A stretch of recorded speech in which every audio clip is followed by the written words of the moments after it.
Get there. All right, here we go. Hello, everyone. Hi. Welcome to It's a Long Story. A place where we that's how I'm going to do it from now on. It's a long story. Oh boy, it's a long story. Oh boy, let me tell you. Welcome everybody. We are here with our lovely friends in the Mongoose Crew. I believe, Kayla, you put somewhere. I'm just trying to make sure. It is officially our 4-year, right? Mm-hmm. Aww, happy anniversary! Anniversary. Hey! We did it. I partied so hard that I swam like this. Yeah, guys, the party last night was freaking crazy. First off, it started at midnight Eastern Standard Time when we ended with New Moon. That's when it started. Mongoose Crew question mark. We ended about 5 minutes before the session started. Yep. I love you guys so much, and I'm not gonna go into a big thing about it, but yeah, 4 years, super crazy, super cool. As what Joe said at our wedding, I love you so much, but I'm not going to go into a big thing about it. I'm not going to go into a big thing about it. Hey, Bernice, that's what happened. I was there. It's weird that you wrote that down. Yeah, I wrote that down. And then I read that off a notebook. I actually handed it to her and I said, "You read the rest of this." Anyways, hi. This is, for those that have no idea, this is a D&D live stream that runs every Monday, Tuesday, Wednesday, Thursday, and Friday, having 5 parties, this many, living, existing, and breathing in the same homebrew world. This world, the wonderful, beautiful world of Astera. So if this is your first, second, or third time watching, welcome. We hope you enjoy your stay. Very excited to be starting in tonight as normal. So just a couple announcements. Next month, as I mentioned before, nothing new on that, but next month we are going to be probably starting some one-shots earlier on in the day and earlier on in the midweek. I will keep you posted on that stuff, but otherwise you can also be continuously checking in if you would like by going to startplaying.games/GM/It's a Long Story. That link is also in the video description as well, so you can take a look there. Please feel free to check it out. And if there's a spot open, it's yours. Take it. Enjoy it. Let's have some fun. I have said to everybody, I don't have a picture for it, although at this point I should probably just put a picture for it. Hero Forge had this new update, which allowed players to basically start with like a blank sort of slate on things, and someone made these freaking adorable little mushroom people, which has inspired me to print them all, first off, and maybe make a little one-shot story out of that. So that is the hopeful. Oh, thank you, Hannah. Hannah says happy 4 years. Thank you, Hannah. Thank you so much. Yeah, so hopefully we'll have more information on that as we get into March. Like I said, it'll probably start early March, not March 1st. So I'll keep you updated on that. Also, if you're wanting to support the channel, the best way to do so is to like and subscribe where you are watching this. So if that is on YouTube or Twitch, please feel free to hit the subscribe button, the like button, and all that fun stuff. And thank you so much in advance. It really helps to be able to kind of understand, being able to support the channel, thank you, but also being able to understand how many people are watching and paying attention. So thank you. You can also check out our Instagram and TikTok down below, right down there at It's a Long Story _TTRPG, where we have Kay hard at work making us look, as I said last session, making us look how we look, because we're gosh darn adorable. And you should too. Okay. Yeah. That's it. That was so good. Thank you. That's it. That's all I got for announcements. So before we begin tonight's session, I do need to get a recap of where we left off with the Mongoose Crew. And today we have Jamie doing it. So Jamie, please take it away. Yee. All right. So last week we started our session with Guar, Wilbur, and Milo talking about the Raylor situation, with Guar intent on immediately destroying Simulaclor, and Milo trying to delay him by saying that it's Saren's choice and we all need to talk together. The three of them spit shake to give each other assurances. Eldrin, Saren, and Noros, while this is happening, are upstairs, Zone of Truth questioning Raylor about his knowledge, memories, leading to the conclusion that knowledge and memories of him being a simulacrum, leading to the conclusion that he wasn't aware of his reality and wasn't misleading us.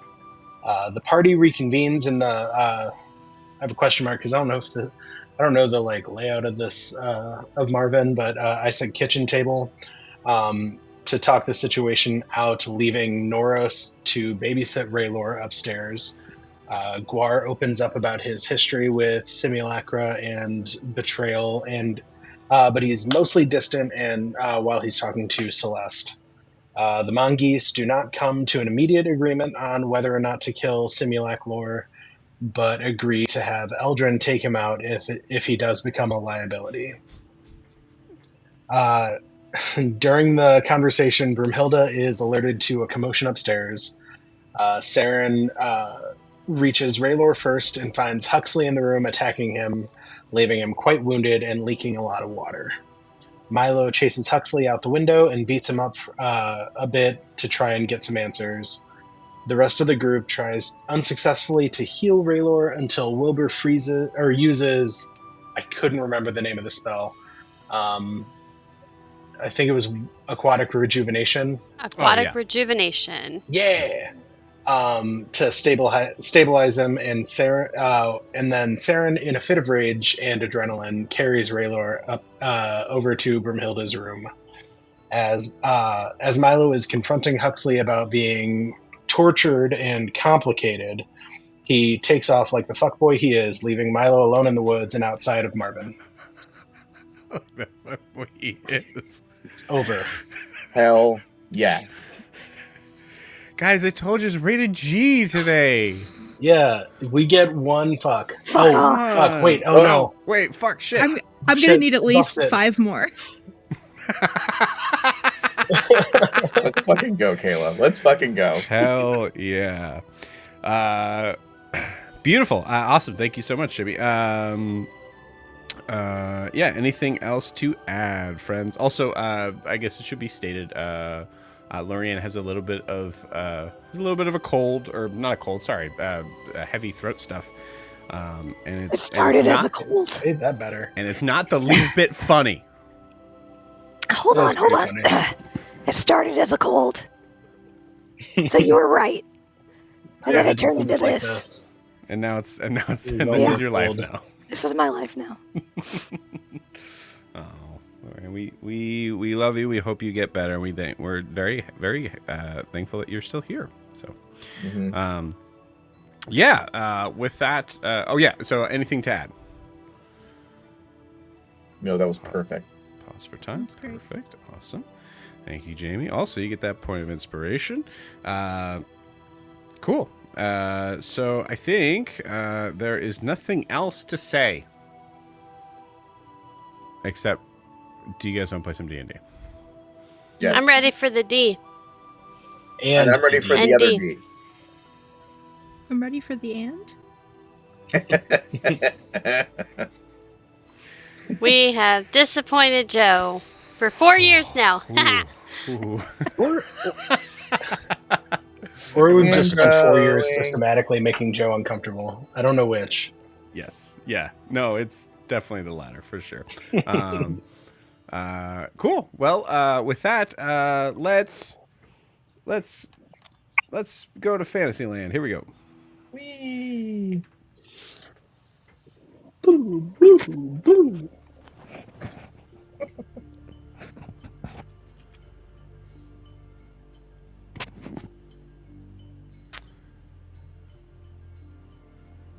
Saren, you carry Raylor busting through the door that is kind of like knocked back on the hinges, kicking it open. You carry Raylor to the bed and immediately place him down.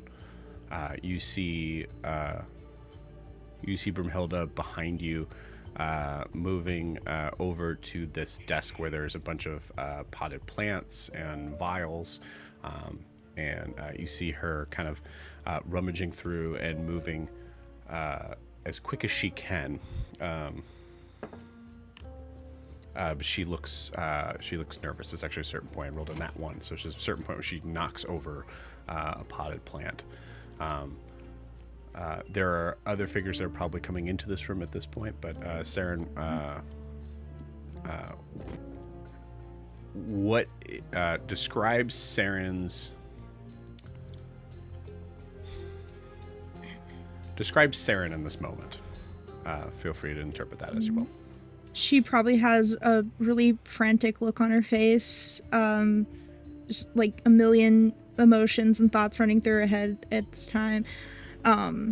She probably has a hold of Raylor's hand, and she's just looking over at Brumhilda and goes, "Oh, why can't we heal him?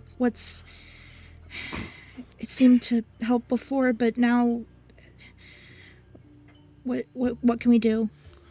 It's okay. Well, I read about this about an hour ago. Knocks over the plant at this point. Fuck. Gwar, get in here. And immediately starts to flip open some pages on a book. And is grabbing vials with her hand as she's placing them in the air, and they are staying there as she's getting things ready. I bust in. Yeah, Gwar, you bust in. What's wrong? What happened? What's going on? The plant. Just mending spell. Just fix it. Oh, okay, yeah, sure. Okay. I get the paper out. Okay. Hang on, listen. So then, okay. Fix it. Roll me an Arcana check. I have a +0 to that. 5. Okay, cool. With a 5, we are staring at a plant on the ground. It does not seem to react at all. I was supposed to touch it. I forgot that part. Okay, Gwar, just get it on the desk. It's fine. Just leave it where it is and get it on the desk. Oh, okay. At this moment, we see another figure rushing in. We'll say, Wilbur, what are you doing in this moment? What's going on? What can I do? What can I do? Brumhilda doesn't say anything to you. She's just too busy at the moment, trying to work through things. It seems like she's like kind of like at this point kind of like turned off from that. But Saren, you could say whatever you want there. Yeah. I think Brumhilda's figuring it out, but he can't be healed. Not by us. Not normally. I don't know what's wrong. You see Raylor kind of like sit up a little bit, like from the neck, and you see her his eyes kind of like are like extremely wide, sort of popping. I'm sorry. I'm so sorry. And you see him collapse and go unconscious. Oh my god. Great. Wilbur, you're aware of what you did, but I would say that there's a good chance that not everybody is.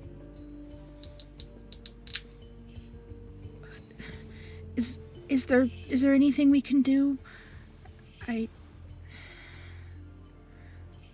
don't know. Wilbur, do you? I mean, I can do the aquatic rejuvenation, but I don't know. I mean, he's made of water, I guess, now. I don't...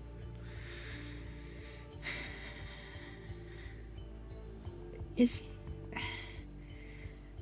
he still breathing? And she, like, puts her hand on his chest. Okay. medicine check. 13. 13. Cool. There's moments when you are feeling your heartbeat kind of just pulsing in your chest, just extremely heavy, and it's slightly distracting. But then you're able to feel a pulse. It does look like he's alive. And as you kind of like put a hand over his mouth, or say, I mean, you're a rogue. You have weird sort of like rogue stuff. I'd say you have this like little mirror that you see the breath kind of moving. Mm-hmm. It's very slight, but it's there. You see Broomhilda continuously kind of like flipping open pages. You see Broomhilda trying to push Guar away. That's a 3 on the strength or the athletics check. So, Guar, move. I'm against the wall. Okay, all right, stay there and move. Okay, and just starts to pick leaves off of the pot, the plant. Can Wilbur go try aquatic rejuvenation again? To see if it'll help? Yeah, well, what I was saying is I don't think anybody knew what you did to begin with. Oh. You know what I mean? Yeah. Because everything happened so fast. So, but yeah, you could try it again as you're explaining what you did. Yeah, I'll just say I used aquatic rejuvenation. I don't know that it helped a whole lot, but it can maybe at least stabilize him or make him conscious again. Although, I don't know. I'll try again. Whatever you can do. Can we pour water into him? No, we can't drown him. I don't think that's how that works. Please don't drown him. I wasn't going to. I just asked a question, and then go back to like reviewing my mending spell to see what I messed up. Yeah, you got it. We'll say if you would like, go ahead and roll another Arcana check. But yeah, you see Broomhilda goes, no, that's not good. And honestly, I mean, him not being conscious for whatever pain he's going through is probably the best for right now. Okay. That's a 17 for me, by the way. 17. Yeah, you figure it out. You've whatever the difference was on that. Yeah. I forgot to touch it. Fix it. Okay. All right, Guar, stop yelling. And you see Broomhilda like kind of like push through. No, sorry. Actually, you see. Where's my cauldron? Where's my cauldron? Fuck it. And you see her cast flame into the air and then place a vial over it and let it hover in the air. Eldrin, anything specific you want to do in the situation? I know, talking's rough, so. Eldrin's gonna leave it alone. Cool. So you think Too you're many like, people. Too many cooks. yeah, like right, yeah. So you think you're like standing in the doorway or just in another room? Okay, cool. You got it. By the way, Guar just thinks that's awesome. Guar's just like, yeah, nice. Cool. Milo. I was saying. I'm outside. Yes, you are outside. In this moment, you turn around and see it looks like it's wood, but you do not see any openings. The ladder's gone. All fortifications around the house have like all of a sudden just kind of like turned on. I think during when he sees that, he's. Thank you, Sarah. Thank you. When Milo realizes the house is boarded up, that Marvin is locked down, he doesn't want Huxley to he doesn't think Huxley's coming back, but he doesn't want Huxley to come back and mess with him. So he's just gonna walk up to the roof of Marvin and hang out on the roof until it opens up. Okay, you got it. All right. And keep an eye out for Zoe. Just every once in a while, checking the horizon or checking whatever sky he can see for Zoe. Okay, got it. Well, it is still dark. It's nighttime. So it's difficulties trying to be able to see anything other than. I look harder.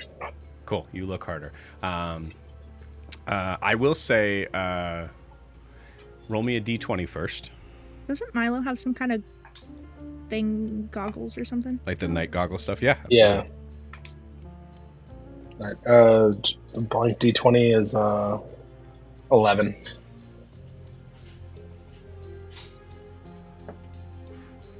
Okay. All right. Not yet. yet. As you put the goggles on, you look around and you do not see anything but the movement of the trees. There is a moment of like recognizing, having the goggles on, your peripheral sight is like somewhat pulled in a little bit, and that is that kind of has your head a little bit on a swivel. Mm-hmm. Yeah. So coming back to the house, you see Brimhilda, this like Erlenmeyer flask is like boiling. At this point, she takes it off. She goes, "Okay, all right. Okay. I need this cold now. Let's see if she has anything just for."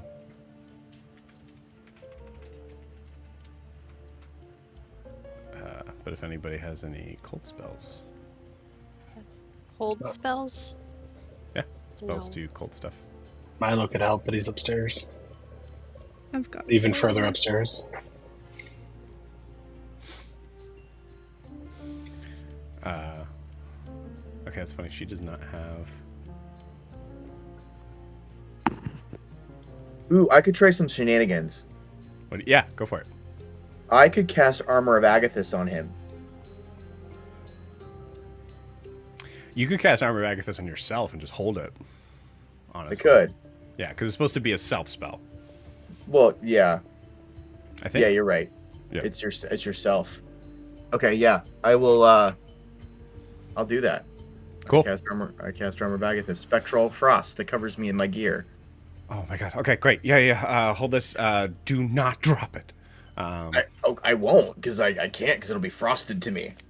And then I'm Cool.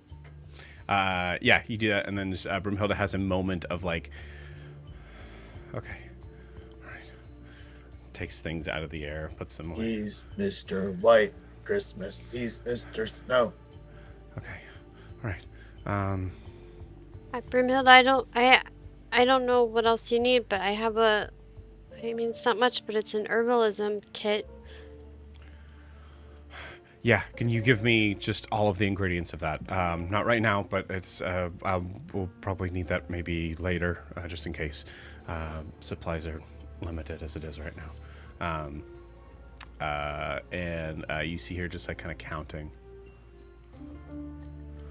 Okay, all right, Guar, give me the how cold is it? Never mind. Cold do you? How cold do you want it to be? She she grabs a pillow and casts firebolt on it, and it is flaming. As she just catches the pillow on fire and just, okay, all right, hold it over there just for a second. Great, okay, great, all right, and then takes it. She doesn't want to freeze her hands off. And then pours it into Raylor's mouth. And as Raylor seems to be ingesting it, kind of like choking, like spitting up, like trying to kind of, okay, all right, it needs to be all of it. And there's a pause as this weird sort of substance that when she was holding it over the fire was glowing like a deep,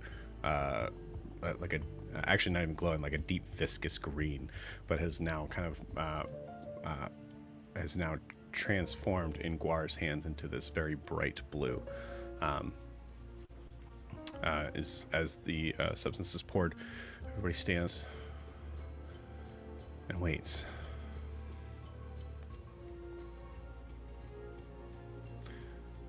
We cut from there.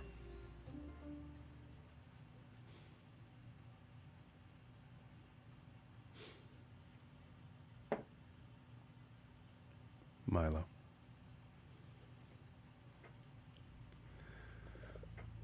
As you're standing on the roof,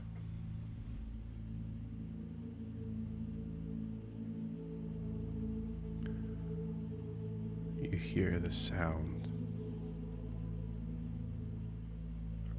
Cracking branch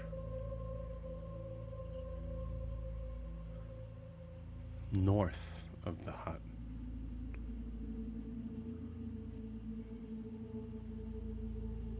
Cracking gets bigger, louder.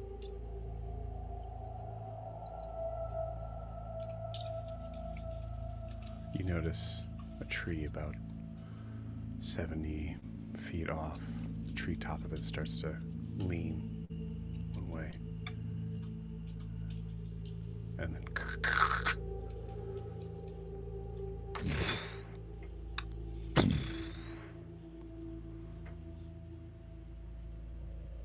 something extremely strong is heading your way. What do you do? Milo's gonna stand ready to attack. Ready his quarterstaff. You're standing at this on the center of the roof, correct? Mm-hmm. Okay. So whatever's coming, if it's fast enough, it could hurt the house before it hurts you. The distance being, like maybe like 15 feet from if you're standing in the center. But I'm really fast. Yeah. Then whatever direction Milo's gonna get to the like edge of the house or the edge of the roof. Gonna go towards it. You got it. Yeah. Give me a perception check as we see another tree.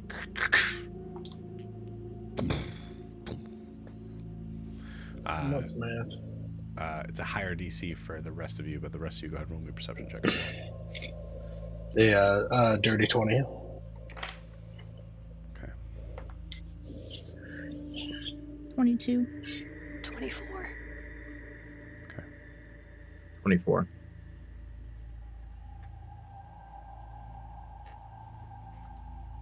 You're muted, huh? 27. 27. Whoa. Okay, cool. Awesome. Ironically, here, only Wilbur hears it.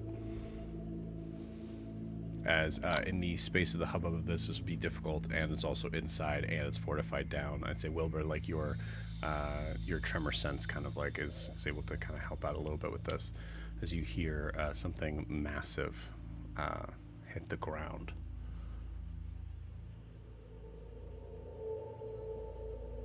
What do you do? Did you guys hear that? Hear what? Jigs. Something really heavy is hitting the ground. Like, Wilbur, you That's- might have seconds here. Ah! I hate being put on the spot. I'm Wilbur gonna. and Miranda. There's like both. There's a window in the room, right? Everything is closed. Everything is fortified. Oh my god. is Saren able to do something? Can my little arcane eye do anything? The mechanics equivalent of this is Wilbur has a turn. Okay. That's it, yeah. Can your arcane eye move through solid material? Well, I don't know. I'm trying to read. Old. A solid barrier blocks the eye's movement. But the eye can pass through an opening as small as 1 inch in diameter.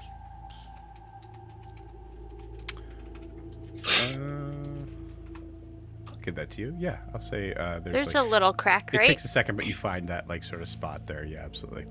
Okay. And you move. What does your arcane eye look like? I imagine Sorry. that... It's invisible, but if you'd like it to be visible, you certainly could.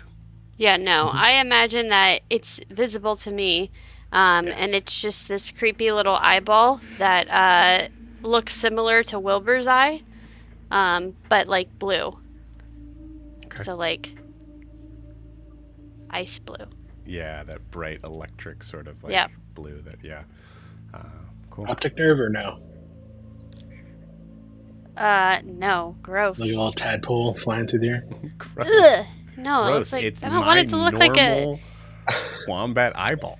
I don't want it to look like a sperm floating through the sky. Like, Yeah, that's valid. I didn't. Yeah, you're fair. You're true. be serious. I'm sorry. we- I'm sorry. I'll lock it down. We see, Wilbur, as you push the eye, you kind of do like a quick 360. And you see Milo kind of like right on the edge, probably a little too close to the camera. As there's a quick 360 around, and yeah, it's like oh, that's perfect. God. Oh, Jamie, if you didn't already have a point of inspiration, God, I already used it. yeah. Did you take another one? Yeah. Then that was great. Yeah, as the eye kind of spins around, seeing Milo very close, and then following the direction of where Milo's looking, as another tree just. Saren, if something you'd like to do here, you certainly could. She just takes the ring off her finger and just pushes it to Wilbur. Tell Riley me and Milo saw a giant gnoll, and there was a whole camp of them. I don't know if that's it, but you should warn her. Riley.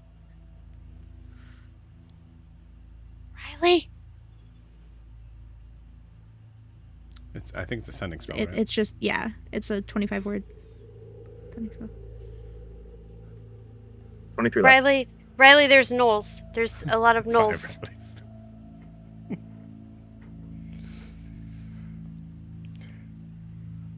I'll say you get that out. There's a lot of gnolls.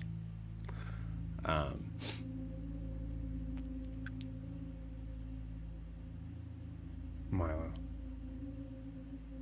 What was your perception check? 20? Dirty 20? Dirty 20. There's a smell, a strong stench. It stings your nostrils and it's familiar.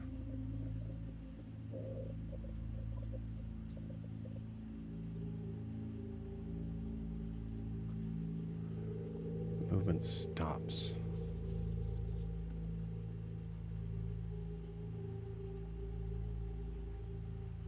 And then you see something large come out of the forest, wrap around a tree trunk, and pull it down onto itself.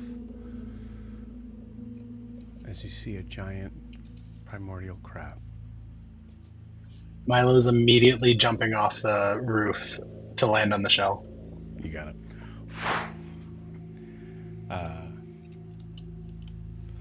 And we're going to do like a quick cut there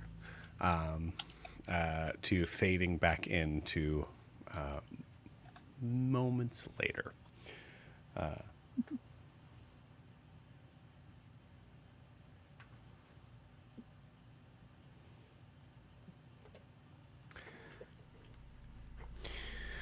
Information. Duchess looks fine. A little confused, bemused. We'll allow you to kind of get more information maybe from some RP there. Raylor is stable. Is no longer losing any more hit points. He actually is... he is healed by 1.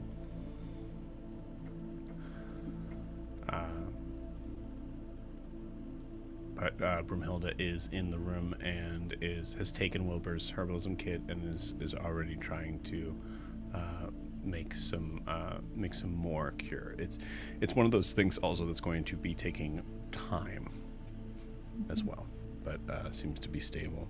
I would say before we get to Saren here, where is everybody, saying that this would have been maybe a solid 5 minutes later?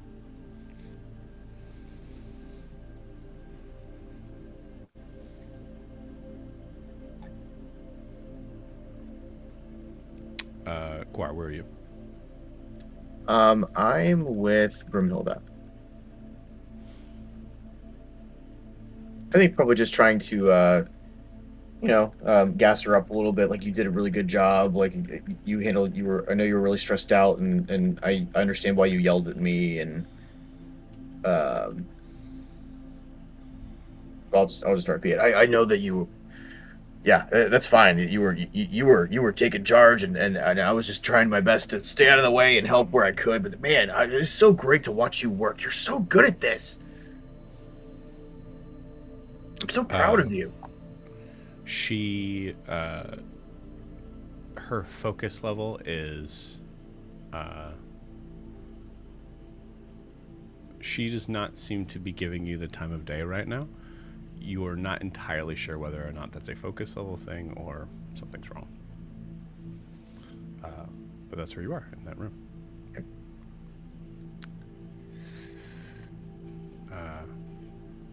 Yeah, Elgin. Hold on. You're good. If I, peek in, how does Broomhilda look? Can you hear me at all? Okay. Yeah, focused. Does she look like she needs like a calm emotions? Wouldn't hurt. Okay. That's what Eldrin cast. She's just studying Broomhilda. Cool. That does kind of pull her out a little bit from this moment. I'll say feel free to roll me an insight check here. That will kind of... actually, if you don't mind messaging it to me, and then we'll have that handled as we go into the scene. Wilbur, where are you?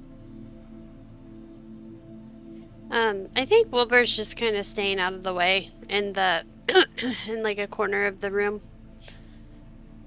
He knows Broomhilda's busy at work. He doesn't want to be in the way. He provided what he could, and he's just going to stand back and wait. Okay. I'll say one thing that should be noted here is that this is not a very big room. I am a very small wombat. That's fair. I'm just letting you guys know that, like, Guar, Broomhilda, Saren feels crowded in this regard, even from that. I think that with that in mind, if I see that Broomhilda's not giving me the time of day, I think Guar would take that hint and leave the room. Okay. Yeah, that's fair.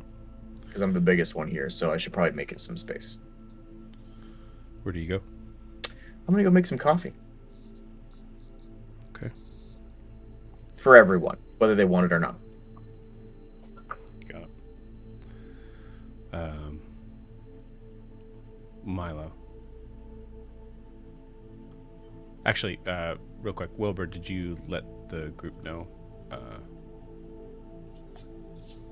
what was going on? With the gnolls? Duchess the Primordial Crab was the Oh. danger. Jeez, yes, sorry. Yes. With the not gnolls. Yes, I would have told everyone that it was Duchess. Roll me a d20 and add your intelligence modifier.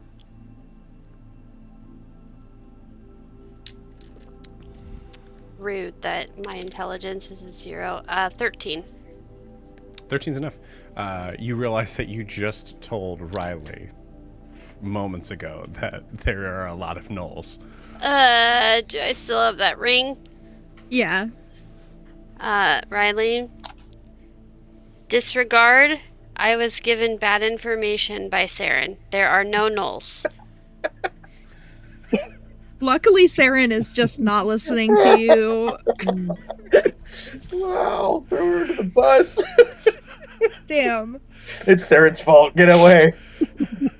Do not engage. You hear Riley on the other end. Okay. Good. Good. I see what's here. That's it. Kind of hard to miss. Kind of hard to miss. Yeah. I am so sorry. It's not my fault. I miss you. I miss you?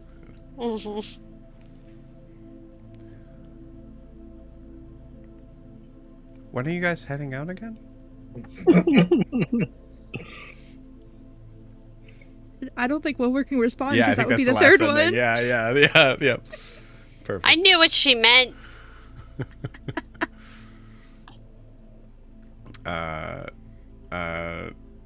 Lorian, I don't think we could see the end of that message. I see I heart, and that was it.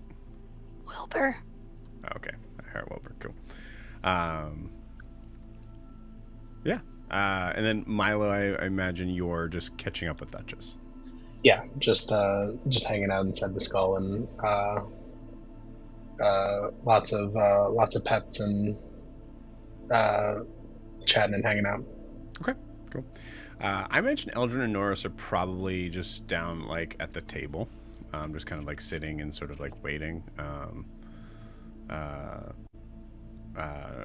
Norris would have asked at a certain point, like maybe it would be a good idea to just do a perimeter check if Milo's, distracted. I think we're safer in here. Okay. Saren. Saren would have been sitting on the bed with Raylor's head in her lap, and she's focused on him, maybe even until Broomhilda heals him again. And when she gets a sense that Broomhilda can handle this, she just looks up at Wilbur. Can you protect them for a second? I have to go do something. She'll lean down and kiss him on the forehead. She grabs the ring from Wilbur on the way out and heads downstairs. She right past Eldrin, like she's on a mission. And you see her go through the sending closet and just slam the door shut a little too hard. Mm-hmm. It's a 13 strength check, if that does anything. Thankfully, no damage. She goes, "Sorry, Marvin. This might take a second." And she takes a really deep breath and goes, "Huxley, you massive fucking dumbass. I swear to whatever gods neither of us believe in, you had no right to do what you just did. And no, you weren't right, and luckily you didn't succeed either. The real Raylor, our Raylor, is alive, and you could have fucked up any chance we had at making him whole again. I was gonna come talk to you as soon as Eldrin was done with her spell. You were the only person I wanted to talk to, and this is what I get. I've put so much trust in you when no one else would, and this is how you chose to repay that. You knew I wouldn't and you decided it was okay for you to take away the chance to save him from me just because it was too painful for you to think that maybe, just fucking maybe, he wasn't beyond saving. This isn't his fault. Blame Gurnchelli, blame Tall, blame the world as a whole, because obviously everyone is out to get poor little Huxley, but do not blame him when you don't know everything. And never make the mistake of taking away my choice to save someone I love more than anyone in this world again, or I'll damn you to an eternity in the Shadowfell. I don't know how much you heard, and clearly, if you heard anything, you didn't listen. Persona confirmed the real Raylor's alive. Eldrin has the power to protect this piece of him and us from whoever created him.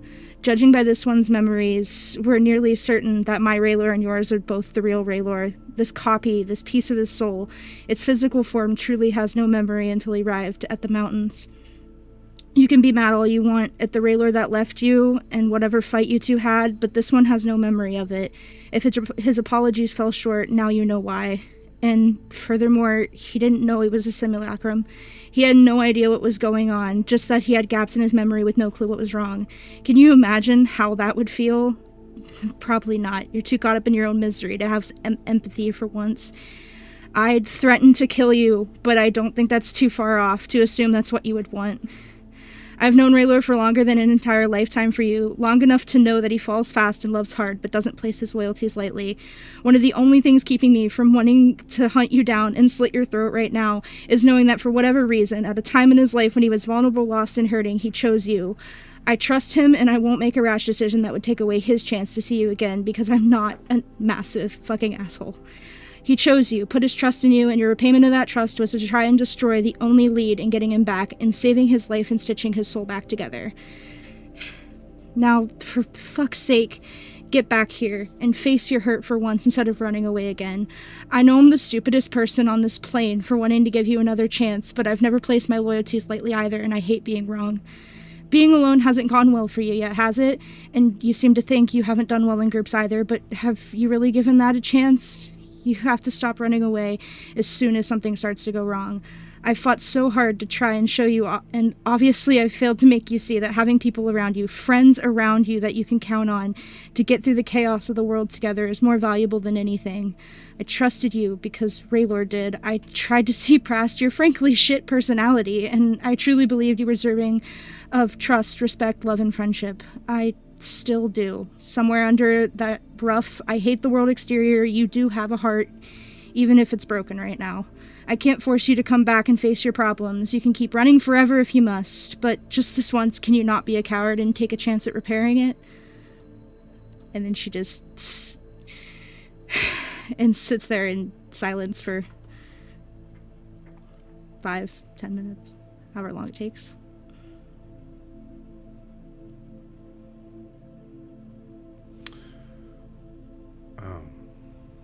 Roll me a perception check.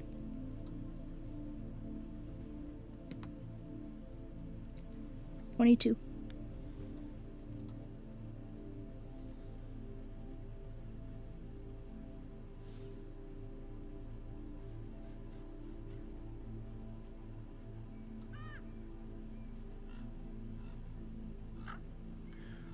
In the fortifications of this house, you recognized at some point, maybe just now, that you really couldn't even hear the sounds of the nature outside.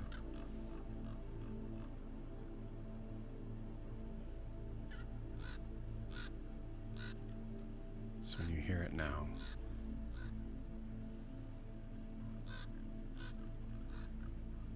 you know he's listening.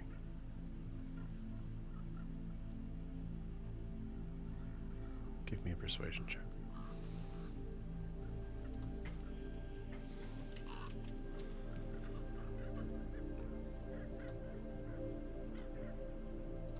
$17.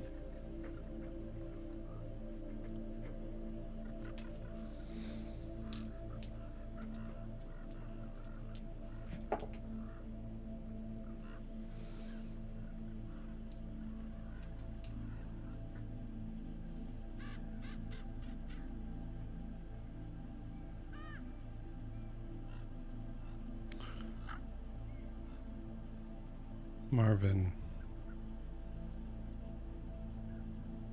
keeps the channel open for as long as you want.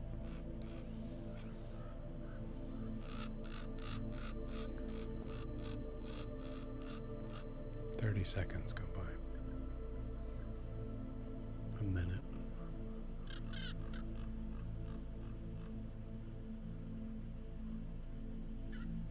You don't hear anything but the sounds of a raven.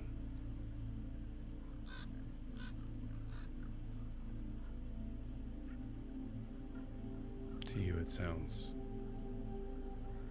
broken, mechanical.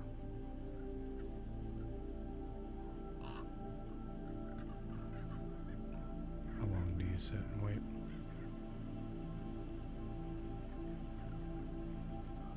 Say at least a good 20 minutes.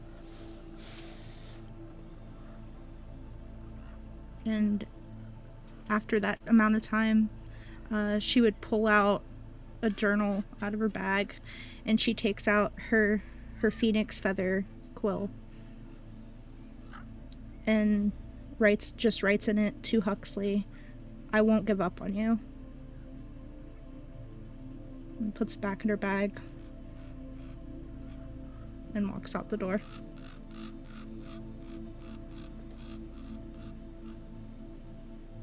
As you close the door, the sound cuts out with it.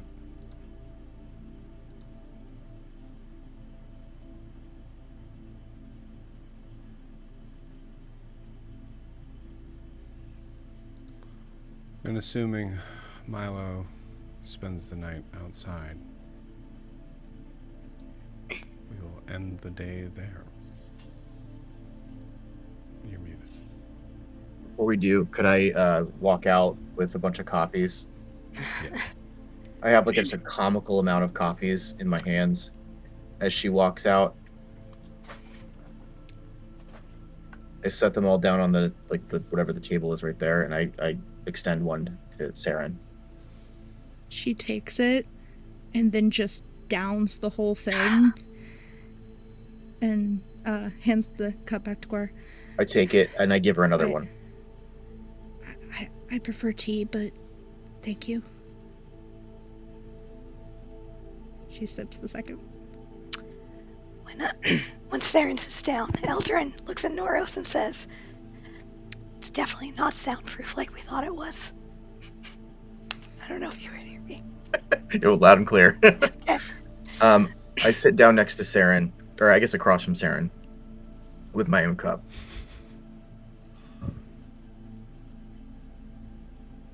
Did he respond? No, but he was listening. Saren, he wasn't supposed to do that. Oh, you gonna do this now? Yep.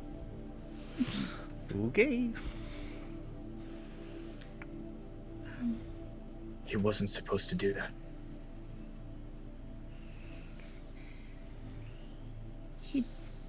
He didn't know.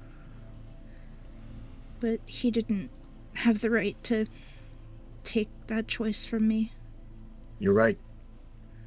And neither did I. I was so angry and I was so confused and so blinded by my trauma. But even then, he was supposed to fucking wait.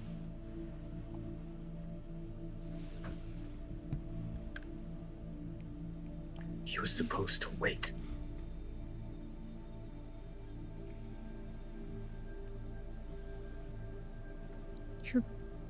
You've both been hurt before. No, Saren. He messaged me and said he was willing to do what we weren't able to. And I told him to wait until he gave himself enough rope to hang himself. And he never did. He acted too fast.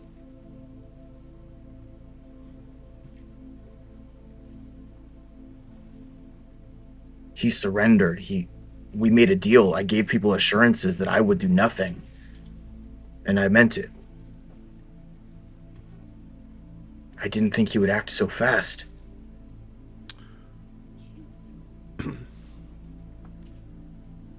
You planned this with him? It wasn't like that. He offered, and I told him to wait. It's Huxley. Do you think he'd wait for your permission? No. I was foolish. I was angry. I was not thinking clearly, and I'm so sorry. I just wanted us to be safe, and I didn't know what we were dealing with. And I made that happen before we all talked, and we agreed that nothing would happen to Raylor. I agreed with my whole heart that I would not harm him. And I told him to fucking wait. But until he became a threat. He wasn't a threat. He didn't even know what he was.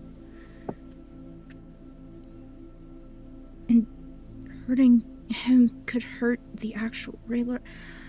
I can't believe you'd even consider that. What if Mahilda... I would never suggest that or go behind your back and make a plan to...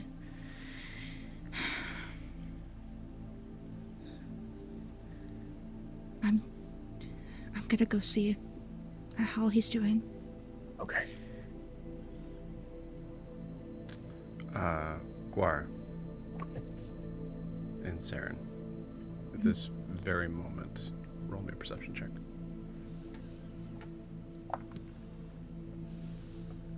Dirty 20 for me. 25.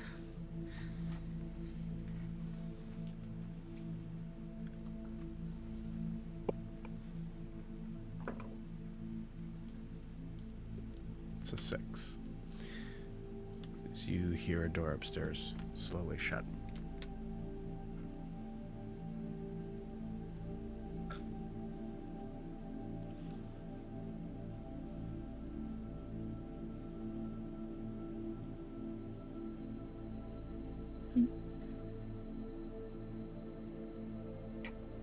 Saren would be walking up the stairs.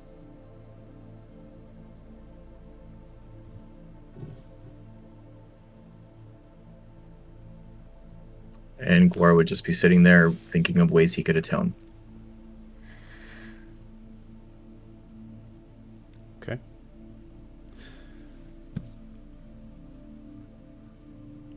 I don't want to ruin this moment with my voice, but Yeah. Eldrin would just look at Gwar and say, "We're supposed to be a team," and just shake her head at him and get up and leave.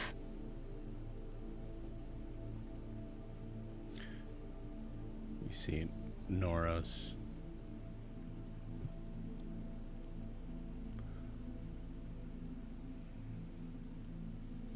watching Eldrin get up to leave. And he stands and looks at you.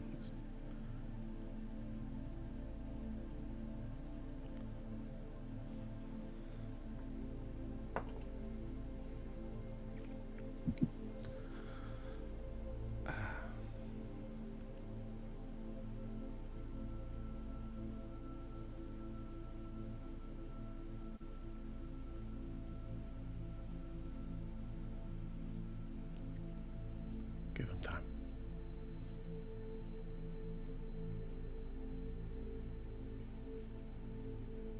I just nod. Gives you a nod. Follows Eldrin up. Sarah, when you get to the top of the stairs, you see that Brimhilda's door is closed. You knock. You hear a voice inside. You then see the door open, allowing you in.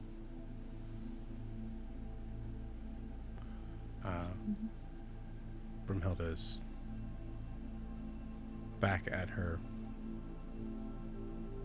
research sort of station, makeshift as it is, only a desk with a bunch of things on it. Turned away from you, but she had let you in.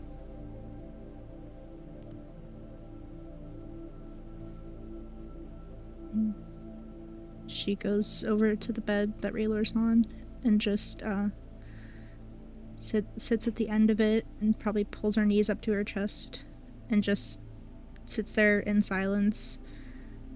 If Wilbur's still in there, she just has like she's not there look in her eye and just kind of looking down at the floor. Probably see Gerard come in behind her and just kind of curl up on the floor below her. Yeah.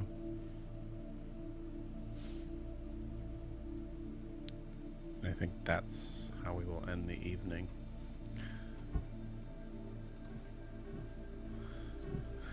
As we move to morning.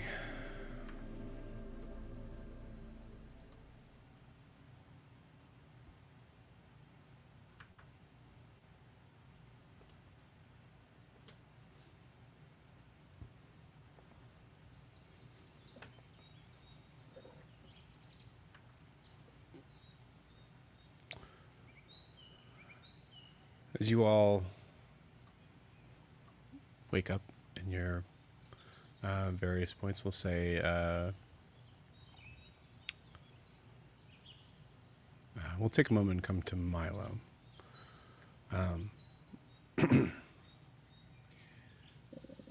Milo, conversations with Duchess have always been difficult, to say the least. How and what would you have been trying to? Would it? Yeah.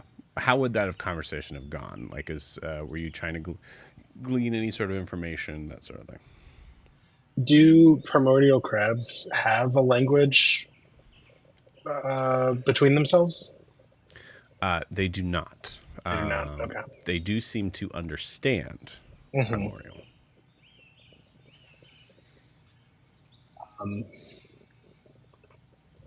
That still makes that difficult. Yeah, I think Milo would be honestly probably just venting about the last couple weeks since he's seen her, and about like what else happened, and then at the end of it, he'd start getting real sad, and we're gonna be leaving the Grove soon, and I for me, I need you to go back to Honoria. I'm gonna find a way to make that easy for you, if I can. But I need you. I need you. I need you to be safe. You don't need to crawl all around Imea for chasing me. You see, one of the eye stalks kind of just goes out. And comes back in with a massive amount of just tree debris that she just seems to kind of like hold in her, like, you know, this sort of like knot of eye stalk, trying to signify to you, yeah, this sucks, I think is what you get. Yeah. I'm sorry, I didn't. He's gonna like pat the eye stalk, and I'm sorry I didn't think about or find a way to make that easier. I'm sorry. And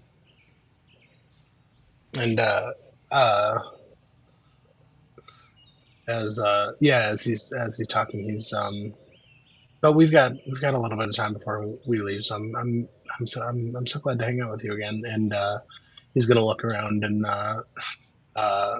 pick up some, like, I'm assuming he left like some odds and ends in the skull lot from the last time he was. He's gonna like straighten up his stuff and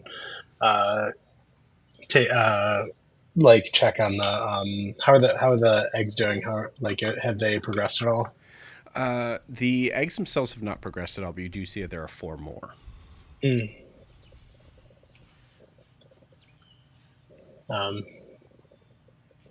Yeah. But yeah, so I think that's all Milo's gonna like, and then he's gonna like, all right, deep breath.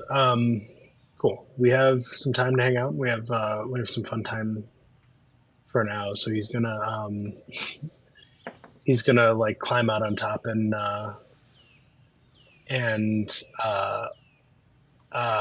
just go for a ride with Duchess, kind of checking walking the perimeter of the grove and making sure everything's kind of everything's safe, and just kind of getting a little walk time with her. Okay. In the forest part or the like open sort of plain groves part? We're currently like in the forest a little bit, right? Yeah, you're in the forest.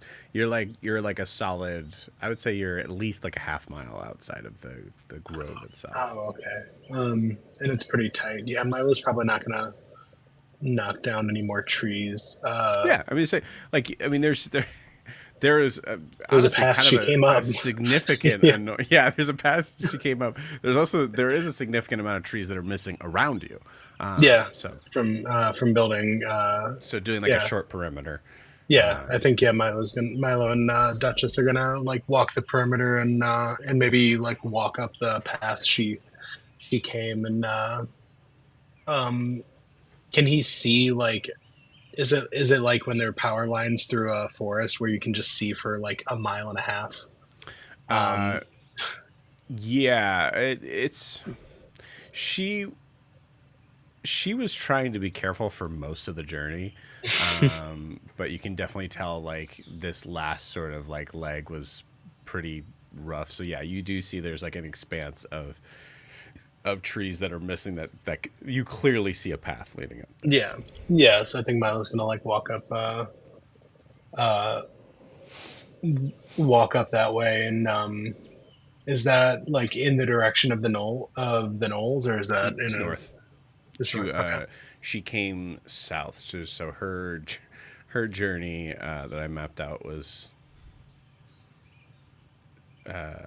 pretty interesting. But mostly, yeah. So she would have come from the north, from the area that you were at, Okay. which means you're. I mean, you're. Yeah.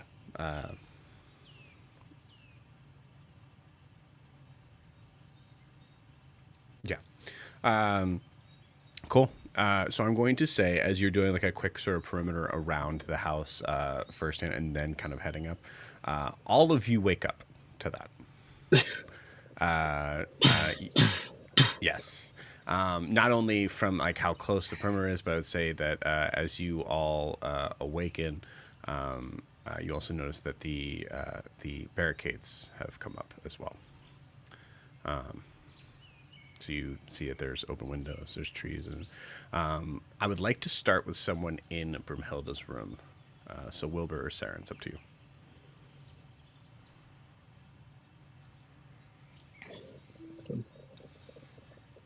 You can start with Wilbur. Okay. Wilbur, you wake up to a massive. Nose! You scream that.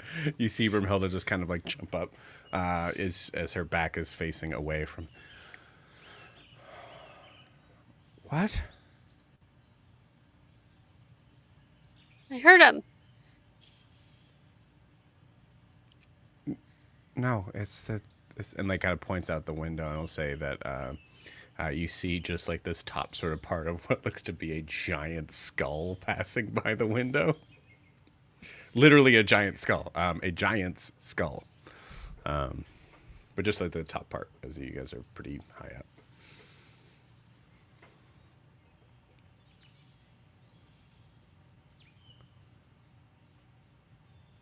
I don't know what's going on anymore. Sarah, and you also wake up at this moment. Yeah, she jolts awake at Wilbur's yelling and goes, "There's what? Oh, okay. It's the giant crab. Fantastic." I don't know. I mean, you heard how heavy that was, right? Jesus.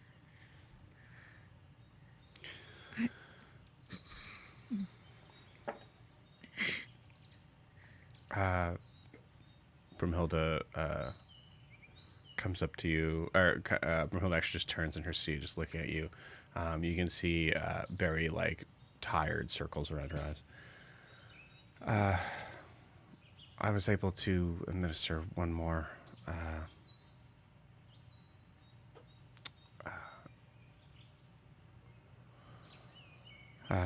One more dose of medicine. I'm working on a third now. So mechanically, he got 2 other hit points. Okay. Sarah, feel free to roll an insight check, and Wilbur, either one of you.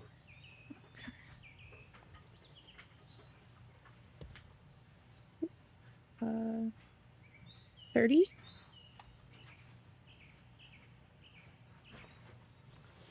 Yeah, 30.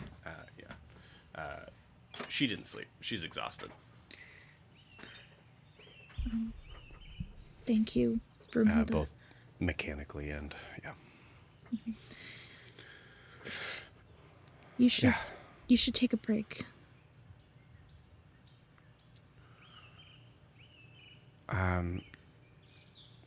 Well, the resources we have with these plants, it's hard to tell exactly how long they're going to last. So, I haven't even begun to figure out how many we how many doses we could have left.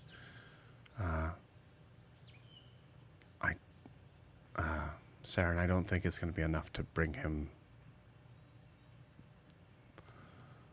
to full. He can't really leave Marvin either. It's not safe. We'll just have to protect him in here. Yeah.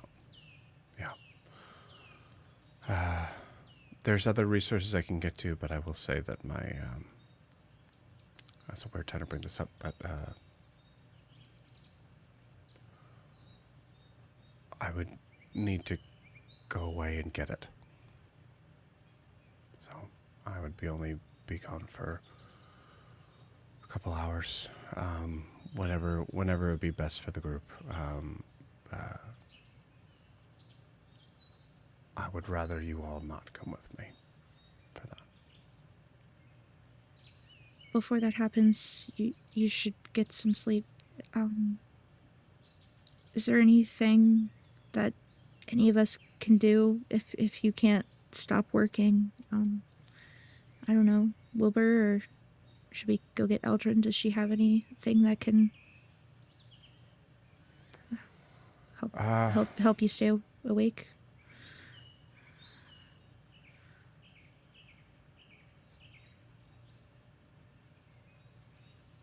Coffee would be great.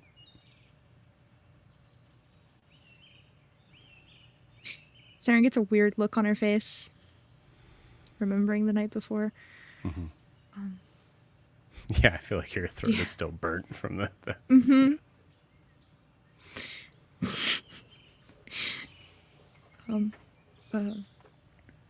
Wilbur, can you go get that? Sure. Wilbur, do you know how to make coffee? Nope, but I can figure it out. Marvin, help Wilbur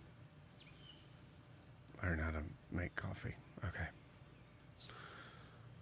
Yeah, all right. You see the door open.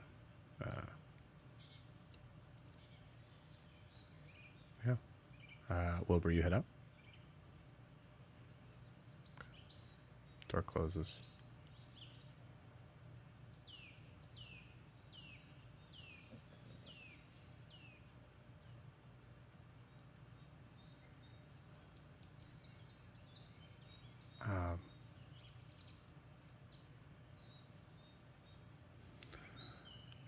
Sarah and I have been thinking about this all night.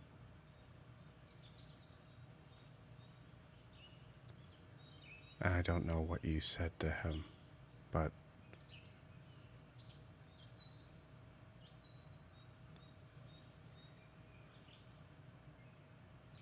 some members of this group made a decision that they felt strongly about.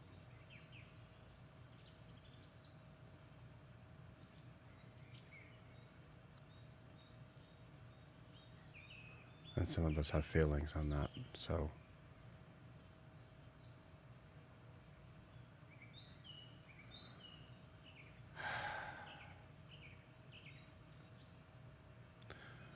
I made a decision not too long ago to recognize that even though there are things that are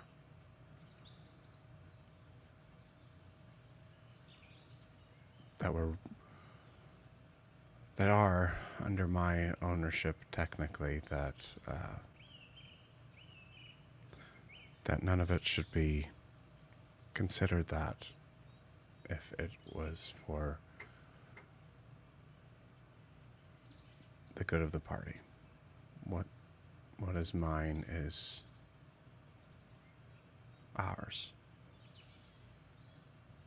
And I have no problem with that.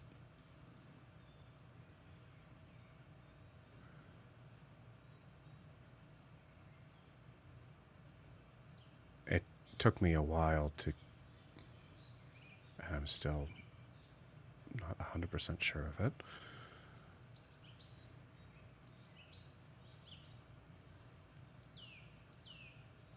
I made sure last night to add, to fix one of the glyphs that I had to change up some things. I am willing to change it back if that is a decision that the group makes, but I figured I would tell you first. As of this moment right now, Huxley is not allowed in this house.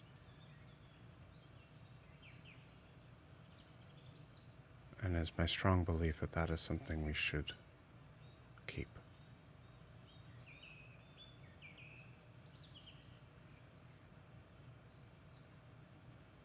So do you know why he did it?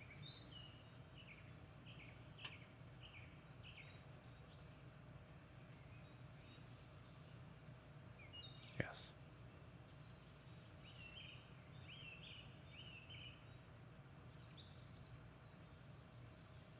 Then keeping Huxley out and Guar in, that doesn't exactly seem fair, does it? He was part of this.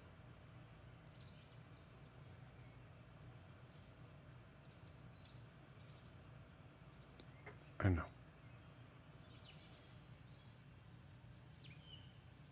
And you're right.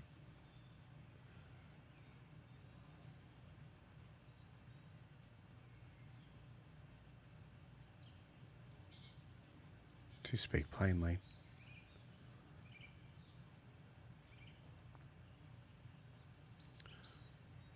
Guar's trustworthiness in this group is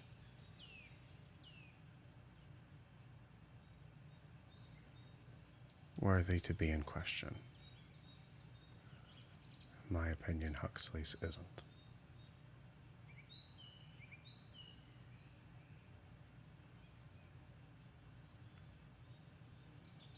But I will adhere to whatever the group decides.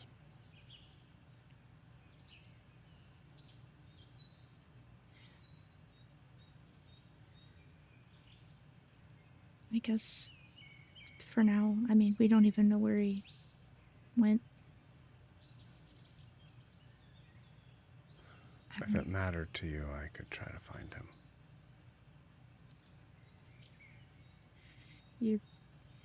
You're already doing so much, but if that doesn't add too much more to your plate,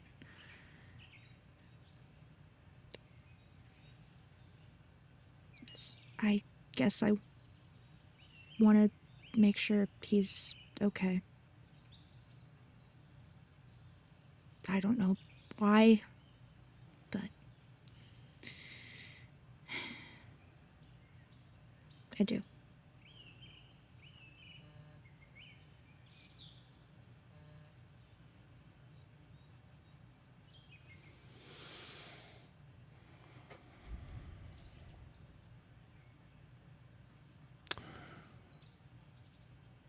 .75% based on my abilities in this moment. I will just let you know that it is low on the list, but it's on there.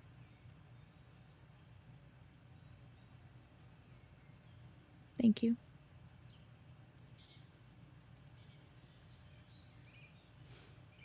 We cut from there to to another room where we see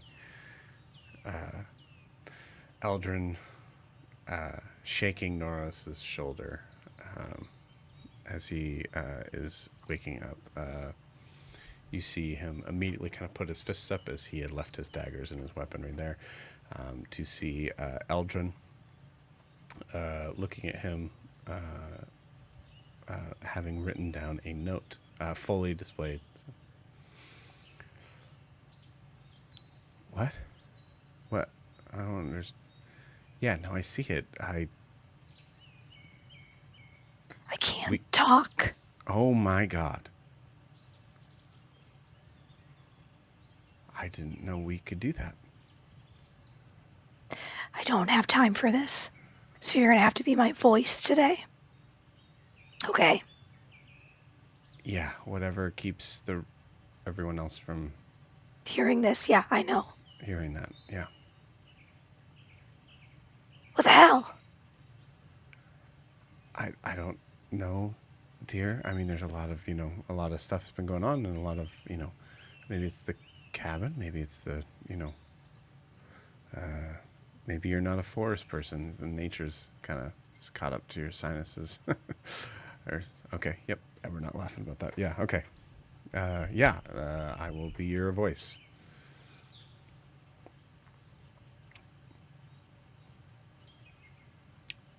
I know. I'm sorry. Can I get you anything? Tea? Water? Lots and lots and lots of water? Sure. My voice, maybe? Yeah, okay. I'll try to find it in the kitchen. Wait. I can't do this today, so you have to be ready to yell at someone for me if I need you to. Can you do that for me? Depending on who it is, yeah. I need you to channel everything I am into you, okay? Everything. Is this like a cleric thing, or? No, this is if I want you to yell at Guar, you're gonna yell at Guar.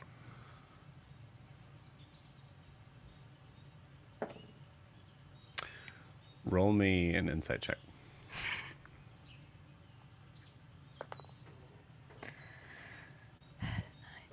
13.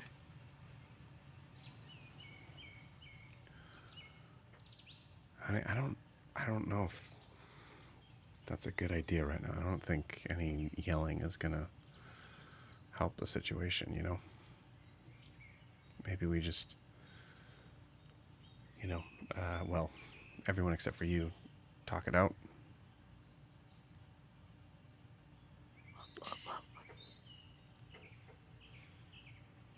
Yeah, no, I know. I hate that I had to put my glasses on to read that. I know. Yeah. Okay. All right. I will, if things get, too heated or whatever, I'll just, I'll put my best, I don't really, yeah, I'll figure it out. I love you. Do you really want me to say it when I sound like this? Nope, you're right. Okay, cool. And he goes to walk out of the room. Puts a robe on, walks out. As Noros heads out, it comes to the kitchen, and we see Wilbur. Wilbur, roll me an investigation check. About to barista the shit out of this. 17. 17. Hey, 17. Hey. Pretty good. Wilbur, there's a certain point in the process of Marvin kind of guiding you through and trying to kind of walk you through how to be able to make the coffee, and then you just kind of I honestly think there's this moment of this full okay there's this full sort of moment of something takes over Wilbur, and you're like, I could be really good at this. And Marvin starts to kind of give pointers, and you just fully ignore as Noros comes walking in.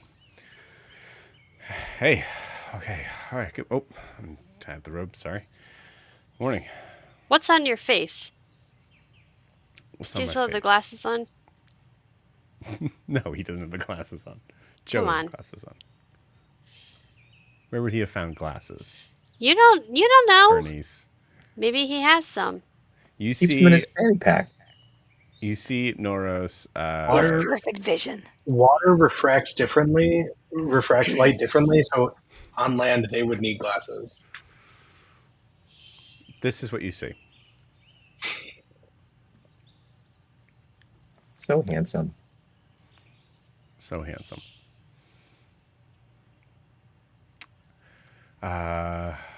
Yeah. Are you? What are you doing? You I'm making coffee from Broomhilda. For Broomhilda. Okay. All right. Yeah. Do you need this many pots? Mind your business. What is this? He picks up this like little like shaker or something. Put It's it like down. A deep brown. Put it down. Hey, why are you mad at me? What's the Because deal? I'm concentrating. I'm getting really good at making coffee. Hey, listen, Wilbur, I don't know if you know the whole story about what's been going on, but we might need to, like, just pretend to be okay, right? I'm fine. I'm making coffee. I'm just focused on making this coffee. Yeah, okay, but you're Broomhilda doing, has like- had a very long night. I'm sure she has. I mean, really, kind of, we all have. My wife sounds horrible. Like, the worst sound you've ever heard. Like you know those creatures in the Shadowfell that we saw that had like the kind of like weird sort of like extended sort of mouths that had this like sort of sound. It sounds like that. You know, her and I may not be on the best terms right now, but I will still tell her what you're saying right now. That's fine. You can tell. Yeah. All right. Whatever. I mean, God. All right. You shouldn't talk about her that way. Okay. Fine. Listen. When she feels better and doesn't sound like death, I'm gonna start frothing some milk. Yeah, Sorry, yeah, you what? Like pull, like, can you just? I can't hear hey, you. I'm busy. What are you even doing? It's coffee. There's water and coffee, I think. That's all it takes to make coffee.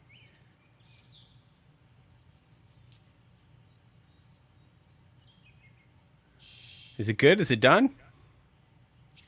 I'm gonna make a little design with the froth milk. with your finger.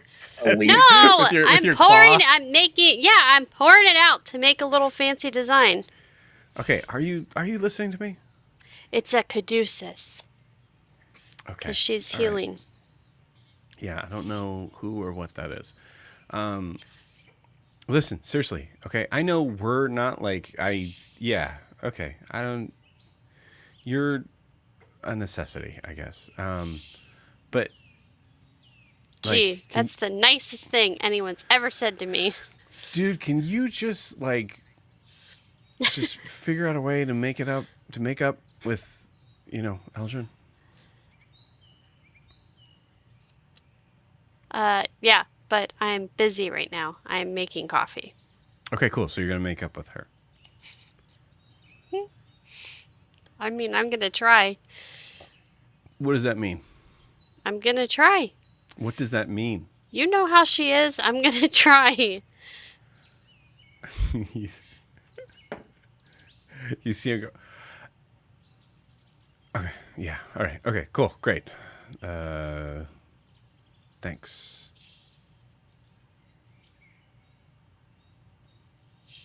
I'm gonna That take sounds this good. coffee to Broomhilda now. Okay. All right. That smells really good. We'll pause there. Quark. Kitchen's just a wreck. Yeah, it's a wreck for sure. There's way too many things. Like, yeah, there's all these little like cinnamon, nutmeg, like all these like little like sort of like things. I'm gonna need Marvin to be like the smart house right now and just clean it. Yeah. Yep. It's okay. Nora's is in the kitchen. It'll be fine. Cool. We come to Guar. Guar, where do we find you? I think as the Noros and I could see as Noros and Wilbur are arguing about the coffee, like the camera pans over into like an empty chair, and 7 empty coffee cups and one with like a sip out of it. Guar's gone. The night before, Guar does not sleep, other than maybe like a couple of times when he dozed off in the chair, mostly just like drinking coffee and just like, how the fuck do I atone for this? So, but there's a lot of just also just staring into the middle distance and drink, and it's not even good because I got Armor of Agathis on, so like it's making the coffee cold because I'm covered in spectral frost.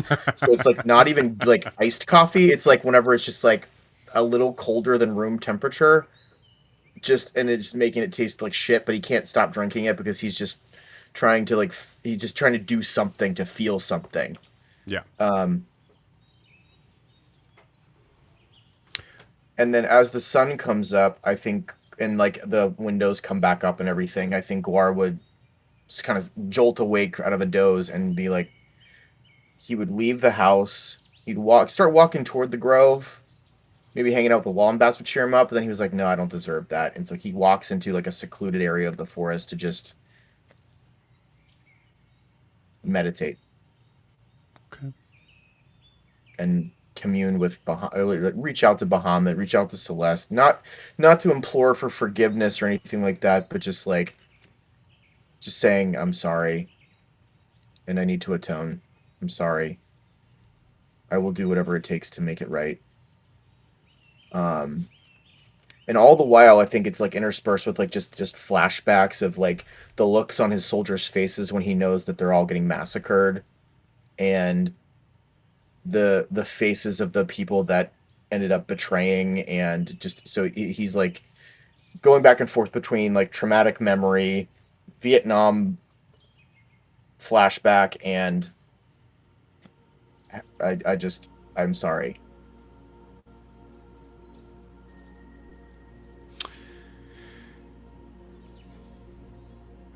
You find yourself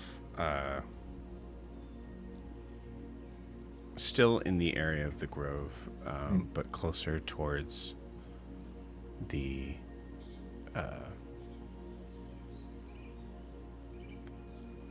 what is starting to look a little bit more normal, but the patch of water.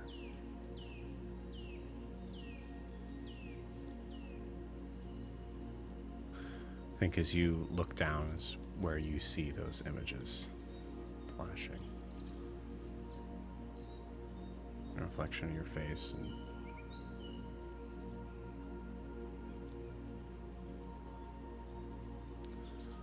having this moment, Guar, that it's only been a couple months, but it is. Life has weighed hard on you.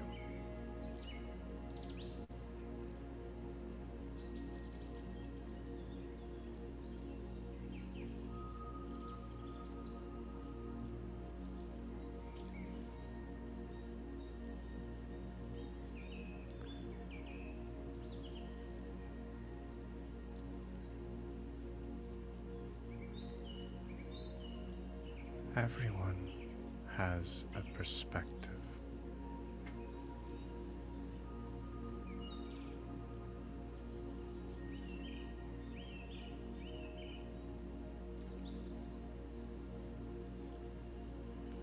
But I don't think anyone doubts your commitment.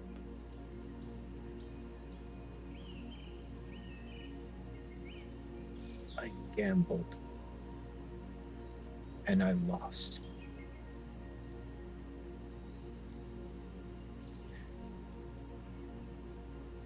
Story of my life, isn't it? I do what I think is right.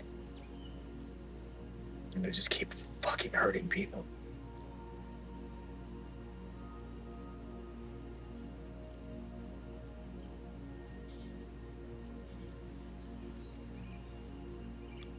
I don't think you gambled. I understand. I would say that for those that can look deep enough, they would understand as well. your intentions.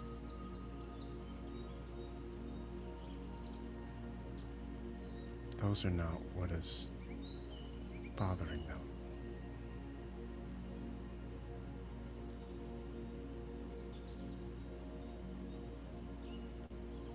Enlighten me then.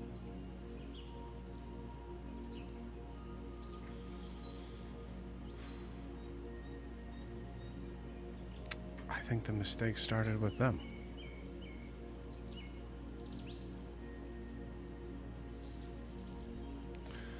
Many figures, especially those that have heard enough stories, understand that there is an air of authority that is wrapped around the phrase of commander, but not many know what that truly means. Except for you.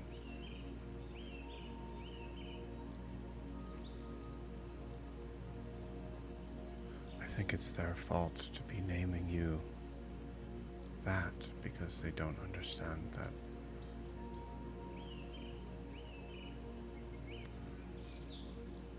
Commander's job is not to listen, to debate.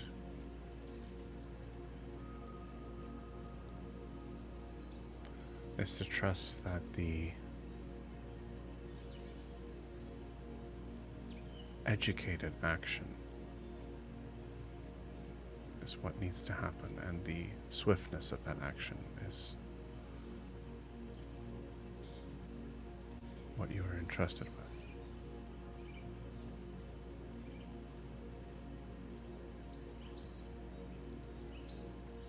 There's a difference between a leader and a commander.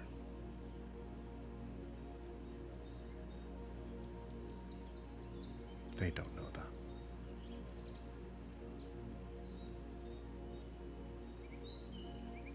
Then I must be a leader.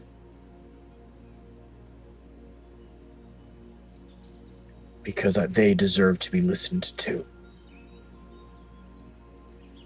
I understand what you're saying, that in some situations we must act quickly, and we don't have time to debate or consider because we only have seconds. But we had seconds. We had time. I was acting out of my rage. And a commander does not do that. A leader does not get consumed by fear. He can't. Or she can't, or they can't.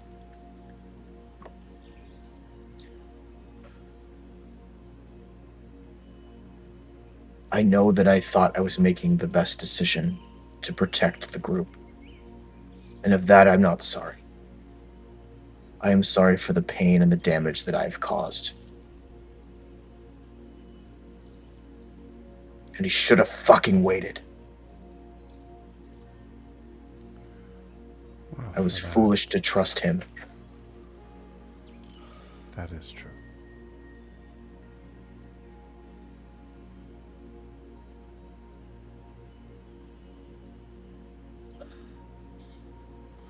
When Huxley first came to you all, my perception of him was someone who is very good at getting under people's skin. I imagine that manipulation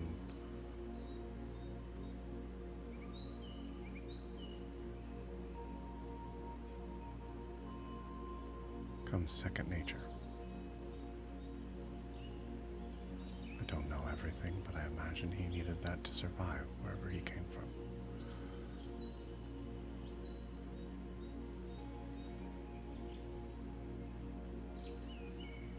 Huxley will never a leader.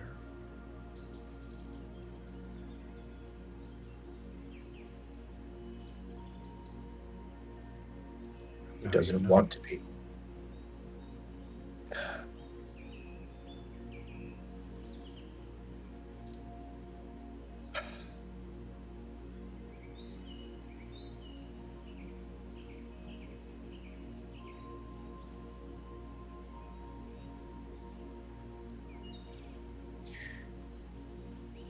To think that I could have ruined Saren's chance to be with her person as a whole person. It just breaks my heart.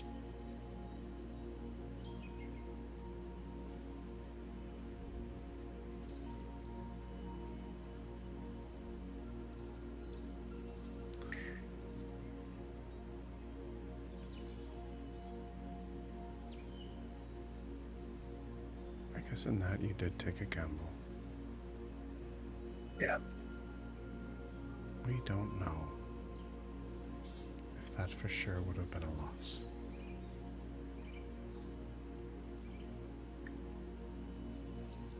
The loss of trust for me is, and I deserve it.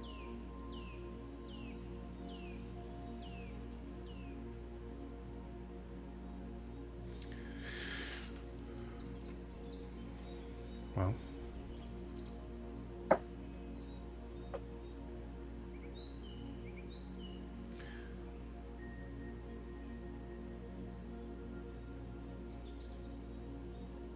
there's very use in taking your penance alone. There's very little use in it. True.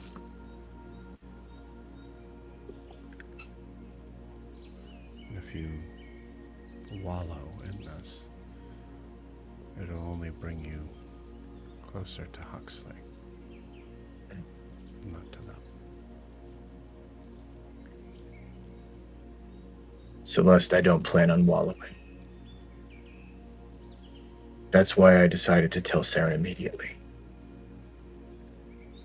Because I couldn't live with myself if I held that in.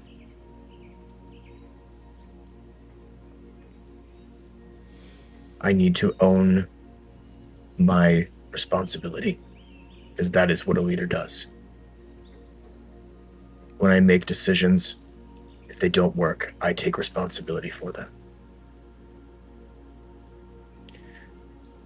And if I've learned anything over these last couple of months, it's that we do not choose where we come from, but we choose where to go.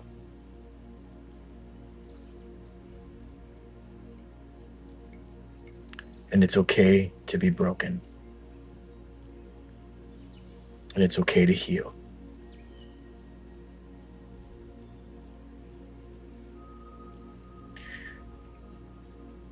I just hope that as I seek forgiveness, that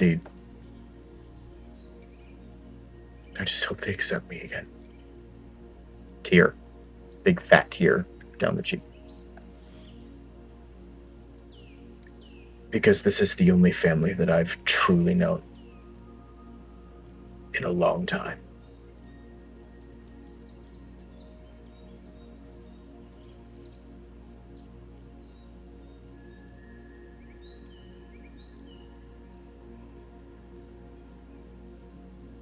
And I need them now more than ever.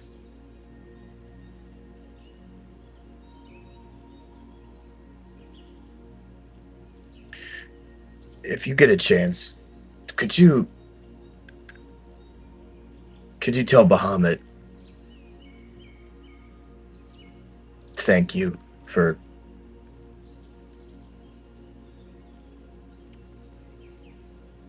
just for being fair, and that I believe whatever happens to me is a reflection of that fairness. And I'm glad that I served him. And thanks for the chat.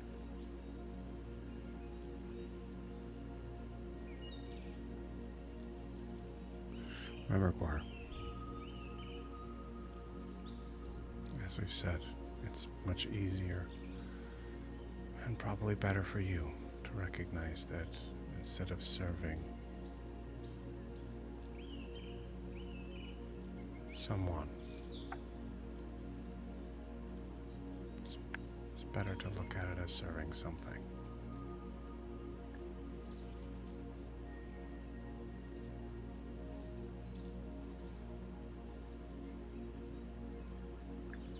I kind of raise my fist up before I may. For the world. Fuck yeah. I smile a little bit, a little faintest trace of a smile.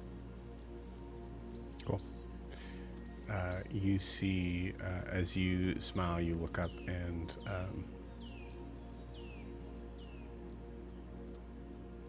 hope this is right. Hopefully Wilma? That was my goal. Is that Wilma? Okay, great. You see Wilma staring at you from across the pond. Who are you talking to?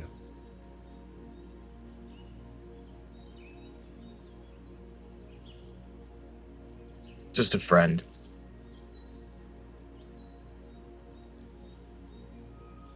See in the They're- water. You can't see them. It's hard to explain. Why can't I see them? And I pull out my halberd. Hard to explain. I'm sorry. No. I'm showing you who I was talking to. Yeah, I'm not brandishing it. I'm showing you. Oh, okay. Well, I can see it. But it doesn't make sense to people that don't understand. I don't expect you to understand. I just was having a night. Yeah. Then why did you say I couldn't see it if it's something that I could definitely see? It's Well, weird. the but I could physical see form, the physical form of the person is not what people expect because this is a packed weapon. It's like it's. Hello, Wilma. It's good to see you. it. Hi. How are you this morning? It's lovely.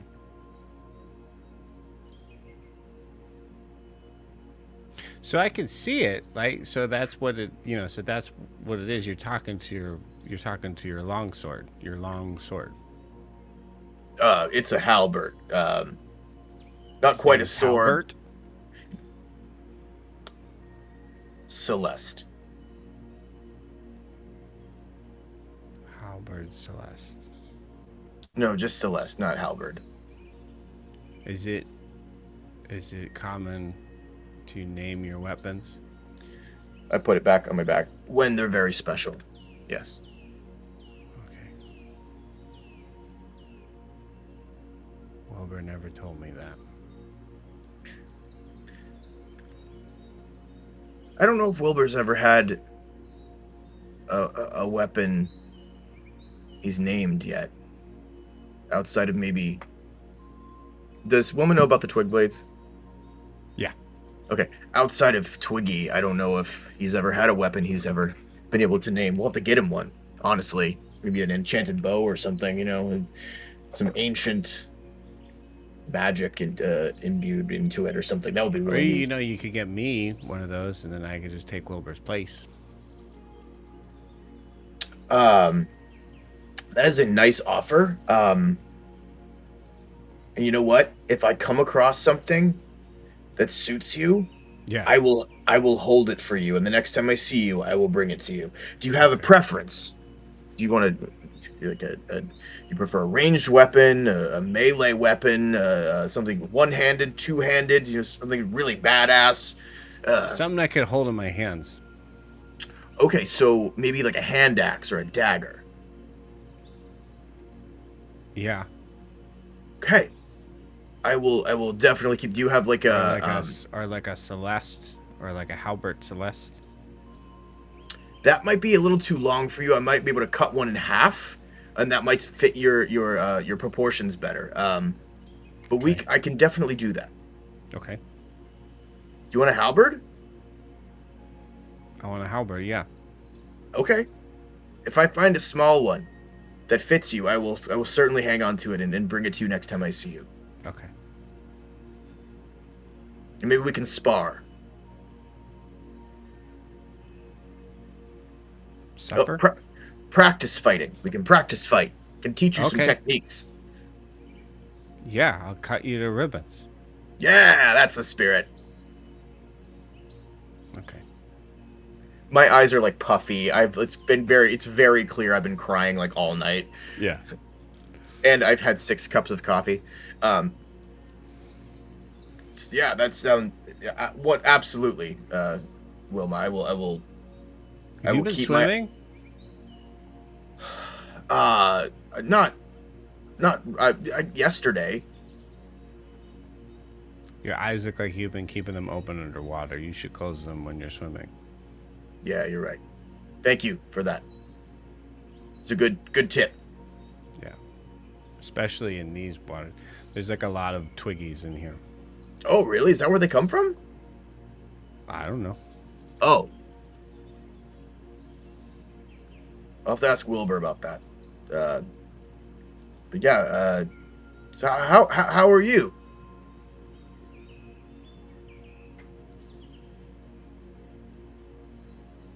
Oh. Hmm. You're itching for some adventure, I can tell. And I you know what? I promise you one day that your time will come too. Okay. Wilbur said bye to everybody, but you're still here. We're supposed to be leaving now. So So is Wilbur gonna say bye again? Because it's really annoying when he does it, because everybody just swarms him. truth be told, Wilma, this was unplanned. I was trying to find some solitude, so I don't believe Wilbur will be coming back. So that'll save you some. Oh, you need to poop. Like a solid toot. No, I did that earlier last night. So we're good there. But Okay. Because you can poop wherever you want here. That's a normal thing. thank you. That's see, I knew that, but I don't think everybody was on the same page about that. So, Where? yeah. Where do they poop? In the house apparently. In the house? I know. That's I know. gross. That's the only place you don't poop. Shocking. What's wrong with them? Well, okay, so there's a room in that house that is specifically for relieving oneself, and then it takes the deposits away. That must be the worst smelling room ever. It would if all the deposits stayed, but they get flushed away. Oh. It's easy to just go outside, find a bush or something. You know, when you have magic and then you have a chance to have some privacy, and I guess it works better that way. Okay. But I respect your customs as well. Well, what? The way you do things. Okay. By the way, thank you again for having us. It was really nice to see all of you again and eat those carrots, and they were really good. Wasn't my choice. I know. Which is why I'm even more grateful. Okay. Because you let us be here even though you didn't want us to be. So. Well, you could pay me back by getting me a halberd. I told you I'll keep my eyes open for one. Okay. Bye, Guar. Bye! See this one will just walk off. And then I just say to Celeste right after that, I really love wombats. You hear Celeste just say back, me too. And you head back. And with that, we'll take our 10-minute break. We'll see you guys in 10.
And we are back.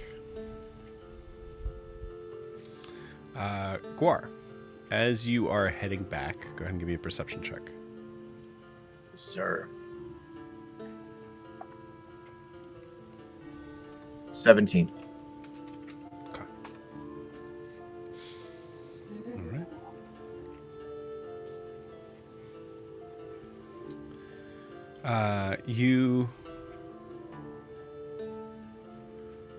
You come back. You see the ladder is still extended down to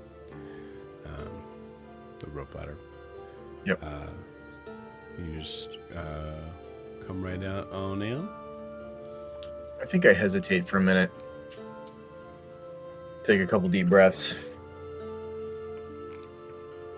And I say to myself, fix it. And then I climb up. Cool. You get about halfway when you start to see and hear, hear and see in that order, a large primordial crab heading your way. Oh shit, Duchess? Was that you last night?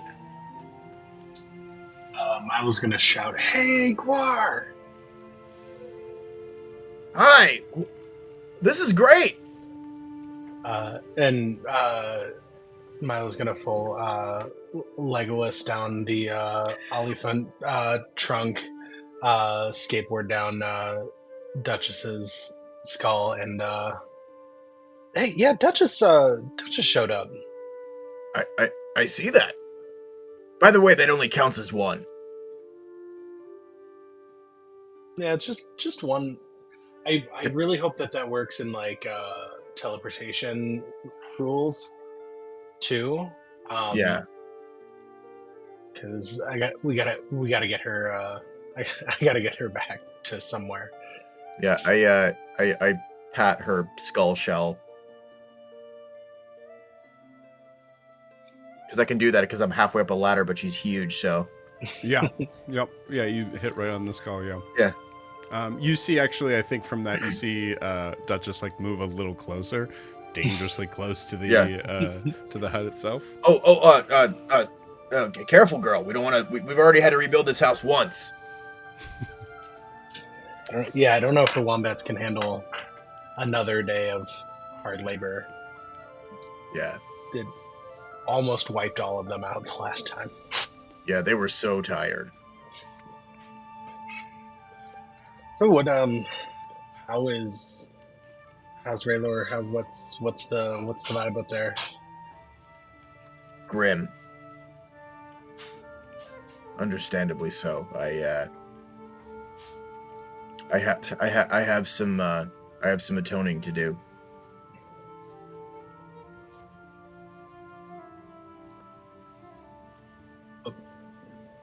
What? I tell him what happens.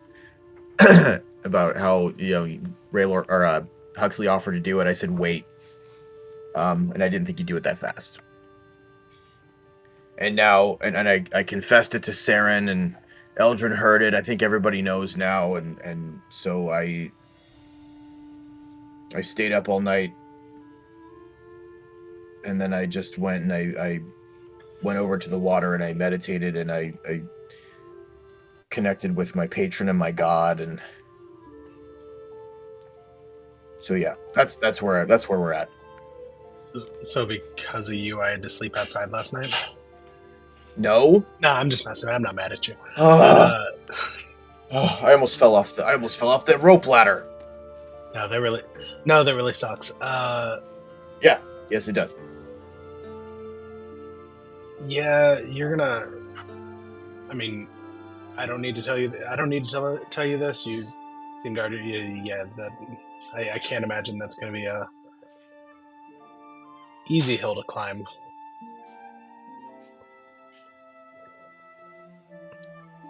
Truth be told, I've climbed harder mountains, I think. At least I hope so.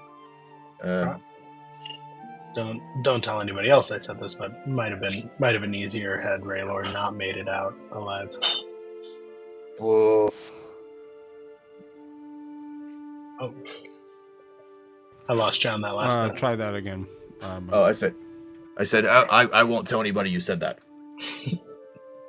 Yeah, that's fair. Yeah, so I guess are we just? Is anybody moving? Anybody doing anything up there, or is everybody I hunkering don't down know. for the day? I left at dawn, so I don't know if anybody was awake yet. I'm about to go find out. So you're welcome to join me. Milo takes a good 30 seconds debating whether he wants to. Yeah, I'll come up with you. I'll at the very least, I think I smell coffee.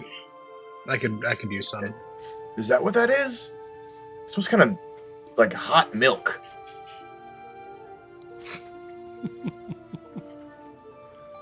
There's definitely some coffee in there. I hope so. Wow. Nutmeg, cinnamon. You see Duchess grab the rope with the tentacle, like as Milo, you say that you're gonna be going up there. And Guar, you're fully shaken around for a second. No, honey, you gotta stay out here for.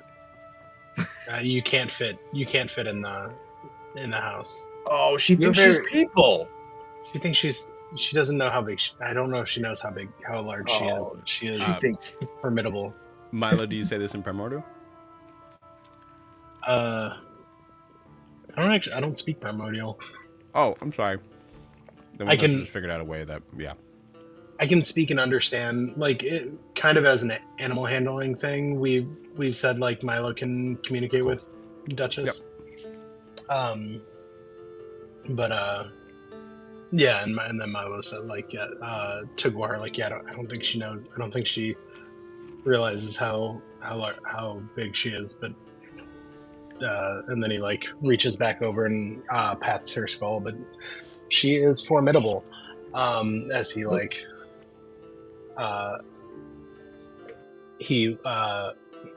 As he just jumps off and like gives an eye stalk a hug and then runs back up the ladder.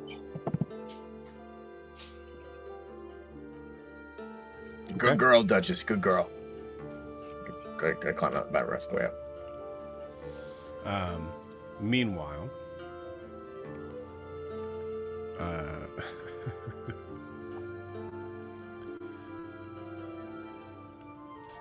wait, before Milo climbs the ladder, he's gonna say, but you can probably like pop an eye up to in the windows to like, you can be a part of, like, there's nothing you can't be a part of.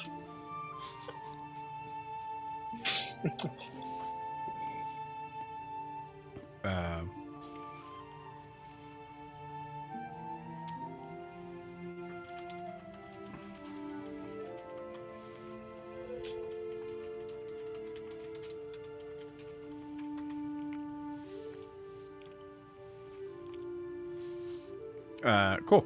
So, Guar and Milo, as you come up, is there anyone who's in this like sort of like center, sort of like main room area? Or are you guys all still kind of up in your rooms? I would imagine at least Noros and Wilbur are down there. Noros is tending to Elgin right now. Okay. I took coffee to Broomhilda. Okay. Right. So after that, would you have stayed in the room, or? Yeah. I need to make sure she enjoys it. That's a good point.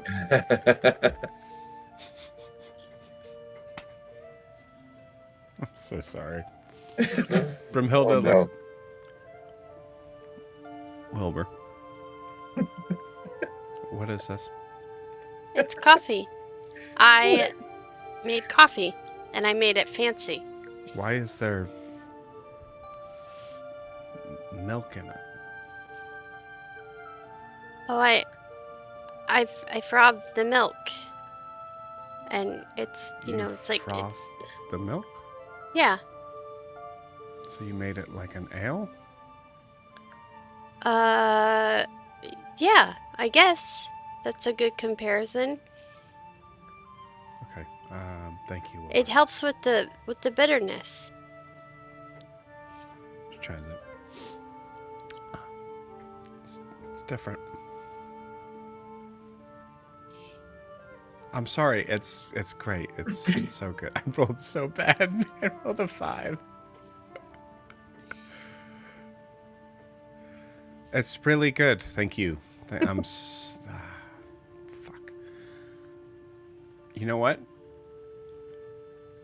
Honestly, You don't have to lie to me. I'm not lying to you. It is an acquired taste, and I will get used to it and then love it.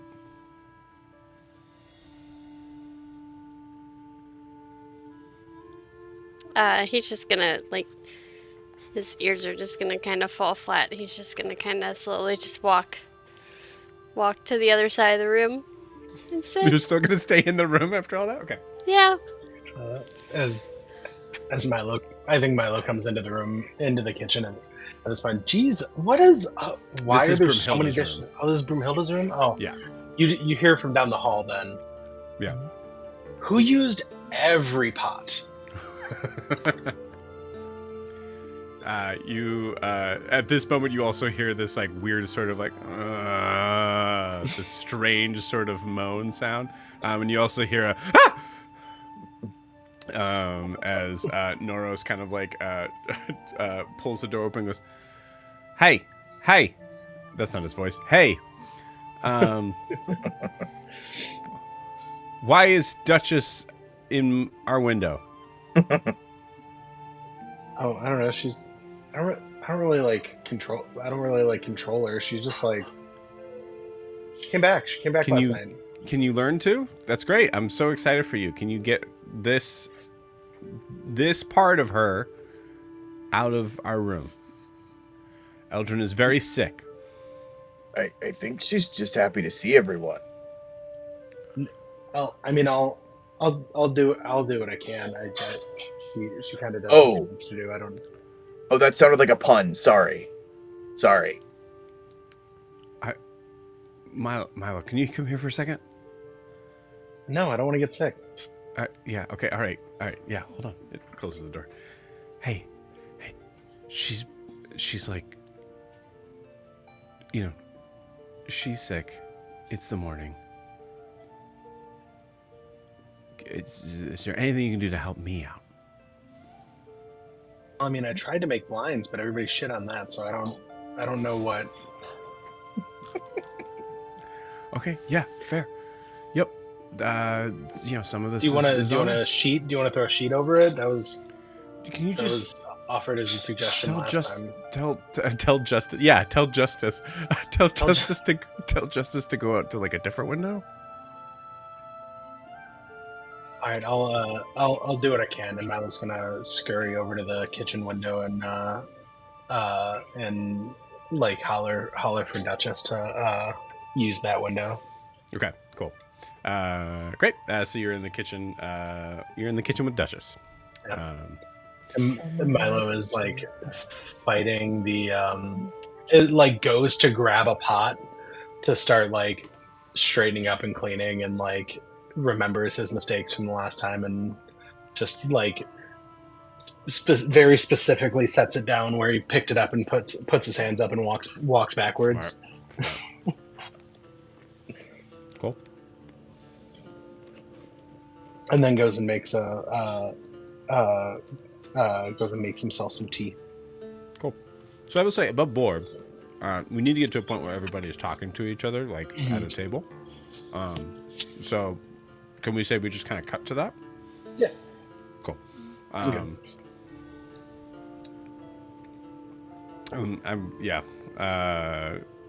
We could try and make that organically, or we could just say that it just happens. Honestly, because we'll say that Eldrin might be here, but definitely not speaking. You see that there is a stack of scroll of blank papers, as she shows that to the group. Broomhilda is.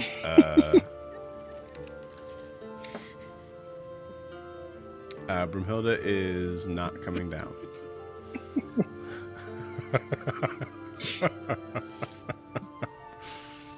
Brumhilda is not coming down, making the excuse for you, Saren, of saying like, I need to continue to make sure that we have enough.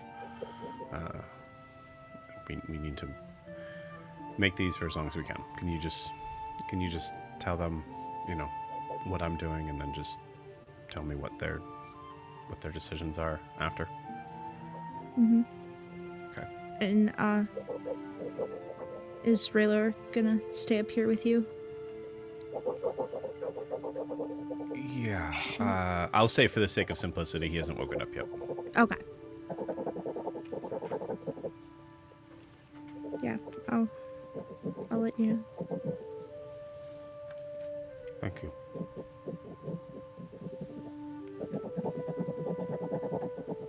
You are all sitting at a table.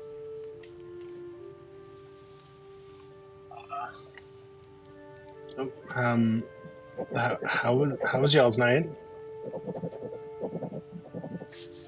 Or sitting silently. Elgin would like everyone to know this is worse than dying. I would know. Or she would know.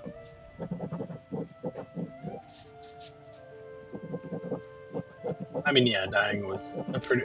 Your death was a pretty quick thing. So that makes sense.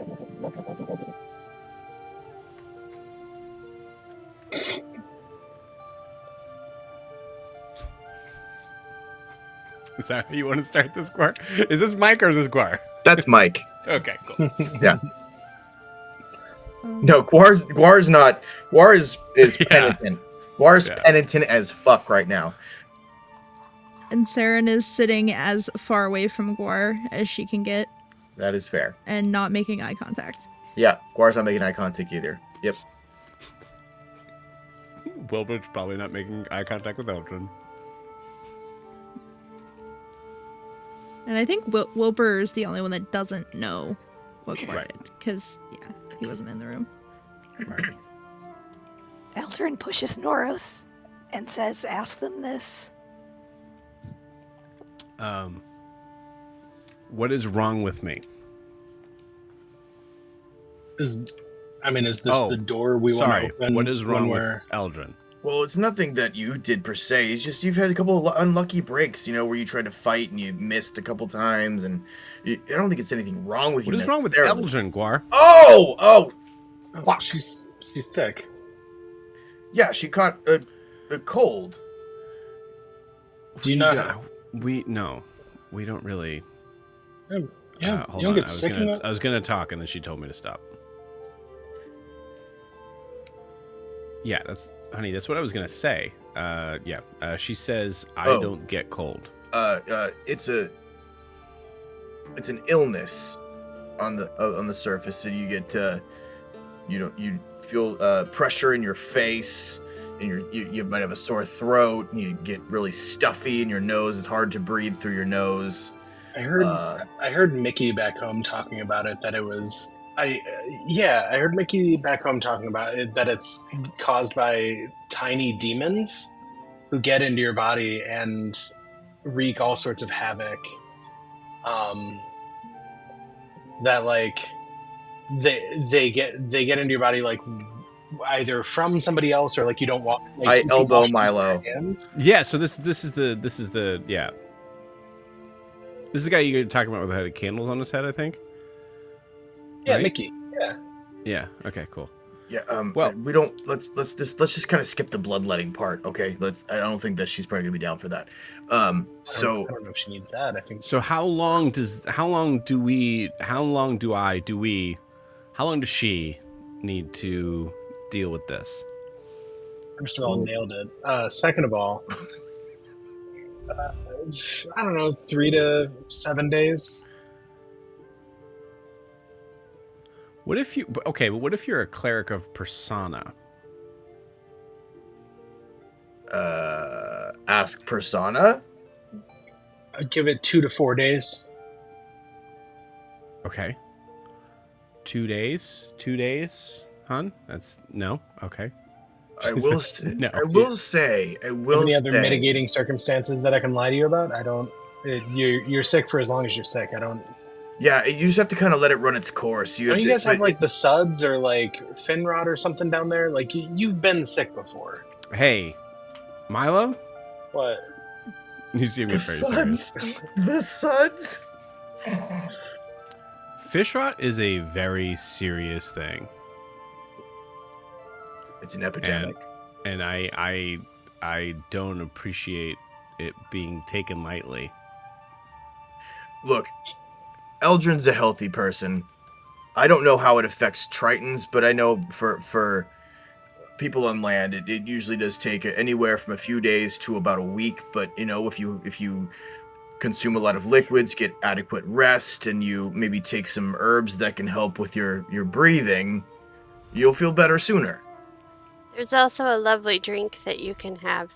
It's a combination of whiskey and cinnamon and honey and lemon.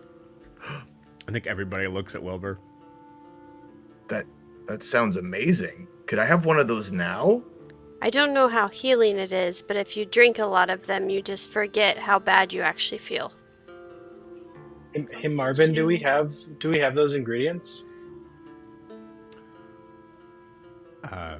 Yes, we have all of those ingredients. Would you like me to make it, or would you like the wombat to?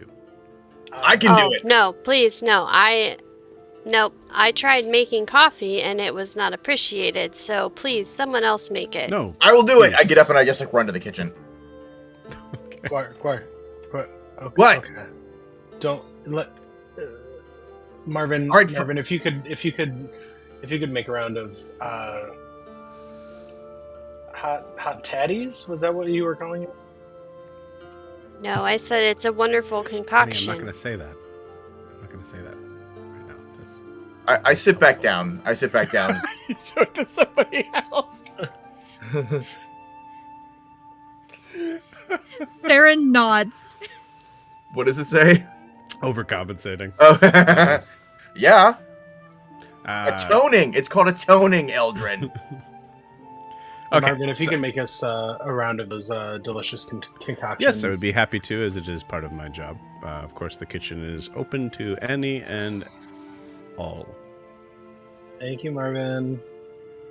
As he pats the floor with his hand. I could have done it. I was trying to do something nice. I know, but we don't need Marvin frustrated by being put out of a job on top of the other frustrations we have today. Yeah, guys, we got to talk about last night. Or let's talk about Grifton. I mean, feels like feels like we should probably. What I don't know. What is the status with Raylor? Is he with us? Did he make it? Is he going? Is he going to make it? Broomhilda's working on it.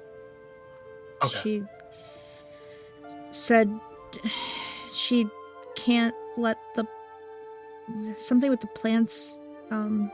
She has to keep working. She's exhausted and she doesn't know how long they'll last, so she has to finish what she's doing, and then it's gonna take her a couple hours to go somewhere to get more things to heal him. But Wilbur, is roll he me a still nature check. deteriorating? Is he? he's stable, but she can't heal him fully. It must take a lot. 23. Yeah, what she was saying was, we don't know how long this plant is going to last with the resources we're pulling from it.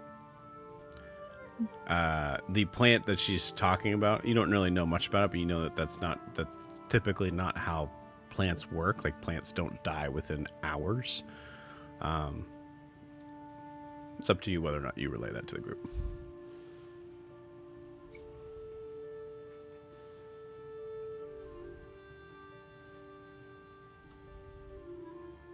Wilbur.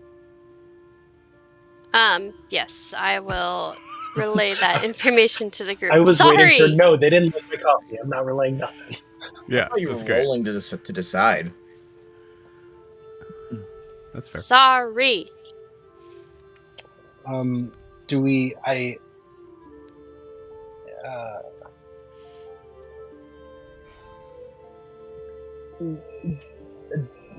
don't know how to say this more nicer. Is there a point where the resources become too much and we accept that he's stable?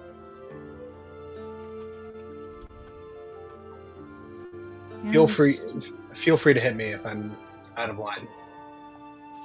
Well, were you a part of the plot to kill him before giving me a choice? No, I was trying to delay that.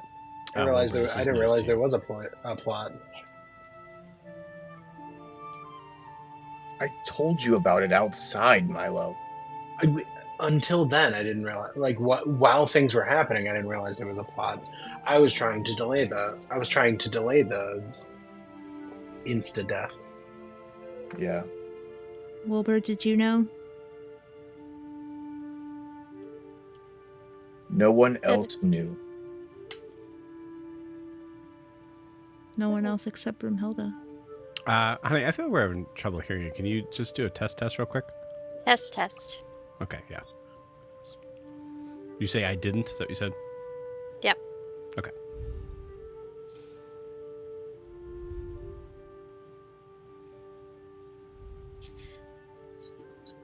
So Wait, Broomhilda knew?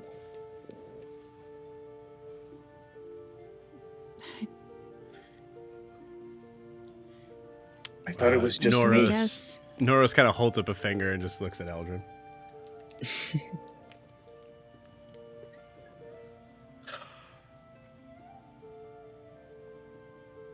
She heard us talking. Which also, I think Eldrin's also showing this to everybody too. Yeah. Yeah. I mean, that makes sense. That,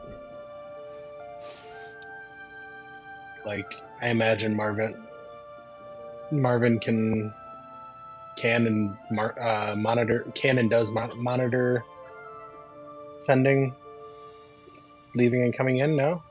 No, we were there for Guar's Confession to Saren. I mean, you can use your face. Well, Yeah, you can use your face. Your face still works. oh, it's not much more. Okay, I get it. Yeah, angry face works. Is that? I mean, it's that not much is more than normally your what normal- she looks like anyway. So You're right. I'm sorry. I meant that Broomhilda knew before it happened. Is that right? Knew what? That Guar and Huxley made a pact kind of to No. kill Raylor. Oh no, okay. I thought that was no, what you it meant. was just me. Also, there was bad. no. It wasn't like that, Saren. There was no pact, so much as he offered to do it. I said, "Okay, just wait until he." The way I phrased it was, gives himself enough rope to hang himself, which he had not done. He freely gave up his weapons, his arcane focus. I listened to what everyone said about the plan and about whether or not it was worth it or whether or not it was a good idea. And I agreed to not harm him.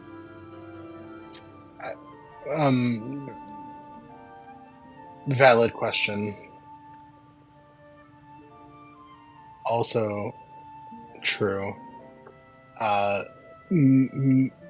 Point of order, if we're gonna make a caveat, can we make it not based on something subjective so that there's not confusion about what enough rope to hang oneself would be? Because that seems like a wide range that could be identified.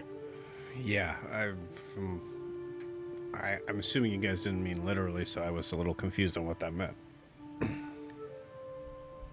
That he incriminated himself as a threat to our group. He didn't know. You're right, he didn't. And you didn't know for sure that he didn't know.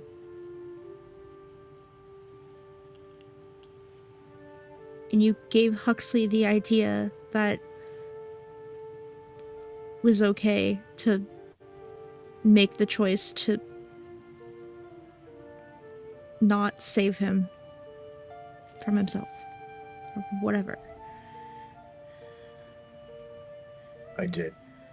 And he might have done it anyway, but the fact that you would go along with it without telling any of us, it wasn't your choice to make. Saren, I could tell you that I was blinded by my trauma, my betrayals in the past. It still haunts me, the massacre that happened as the result of betrayal. People I thought were my allies that turned on me. I could say that. But what it really came down to was I was trying to keep us all safe.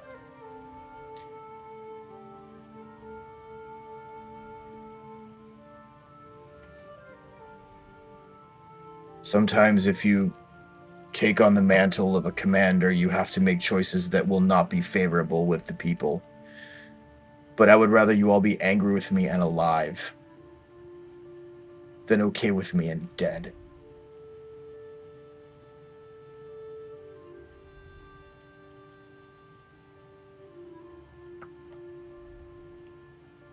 I do trust you all. I trust you all to keep yourselves safe. But I saddled myself with this responsibility to make some executive decisions for us, and I'm just trying to abide by that. And that includes, but is not limited to, making very hard decisions. And I was trying to unburden you all with those, so you could focus on what you do best.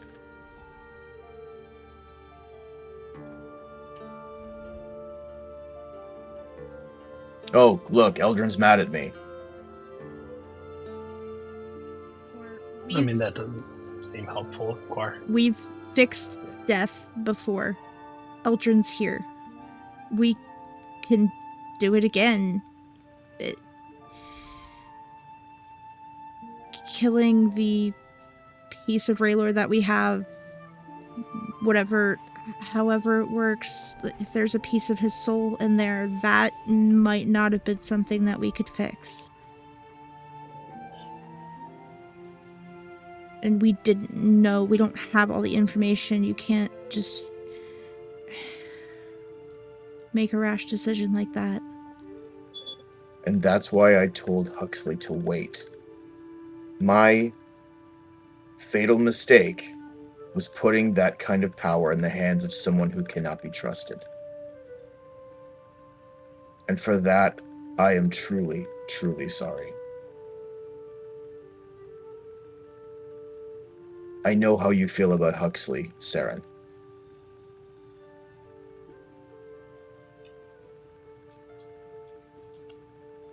And I don't want to take that away from you. But I think we all know he's not a stable person. And I made the mistake of thinking that maybe he was for a minute. Are any of us really? No. When you put it that way, no.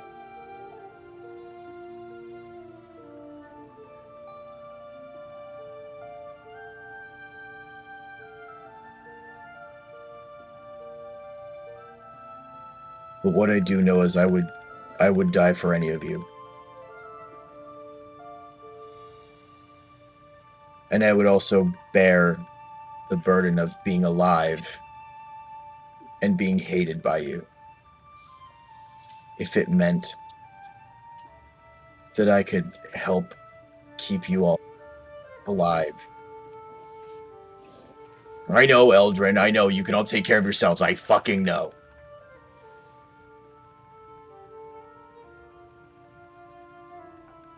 but I'm willing to accept my fate.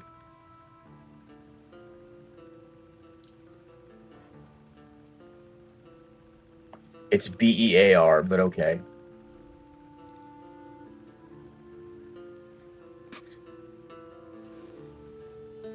Like Guar would know that. I accept that.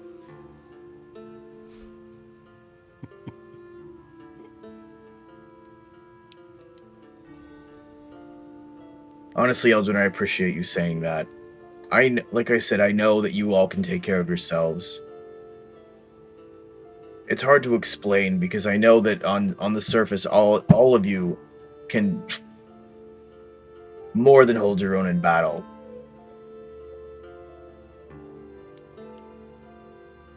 I've learned a lot from being with all of you, and I've come to love all of you.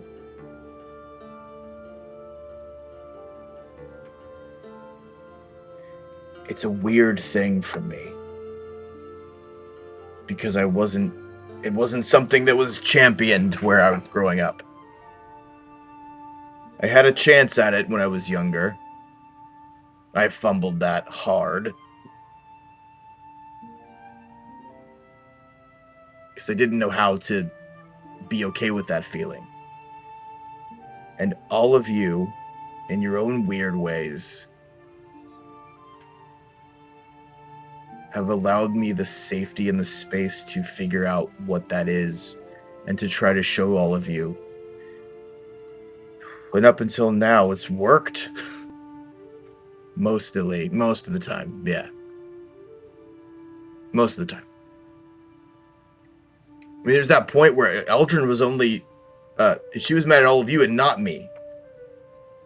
That was crazy.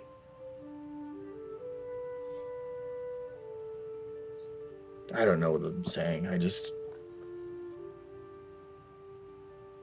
I love you all.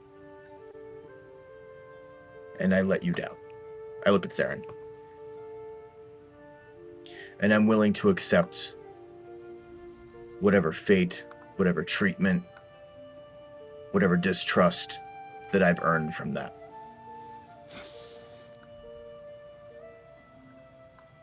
I sit back. Saren, you know that there were some decisions to be made that Brumhilda brought up to you this morning.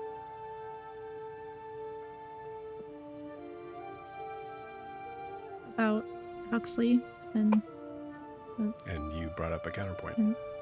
yeah.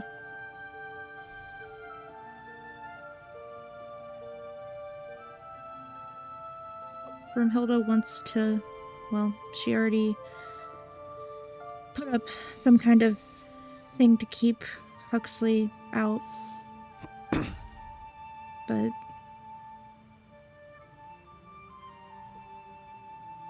Or you were part of this too.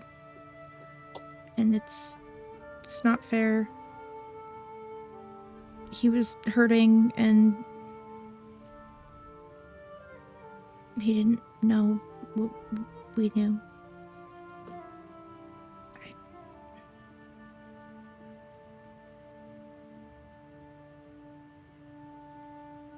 I stand up. You don't need to put any kind of protection on the house. If you want me, if you feel safer without me in here, I accept. It's not what I'm saying. I don't like what you did, but we have to trust each other. We have to all promise that we're not gonna make big decisions like this without everyone's input. We're a team, we're a crew. We're all in this together. Yeah. We can't go behind each other's backs again. Yeah. And for quite a while now, Huxley's been a part of that team against probably his own wishes for most of it, but I don't know. I mean, the man had plenty of moments to walk away.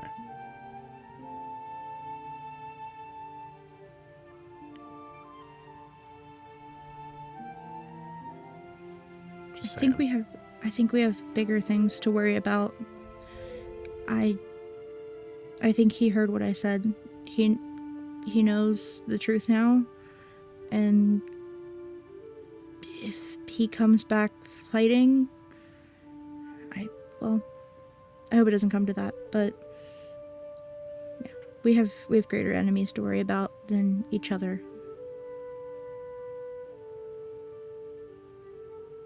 I sit back down.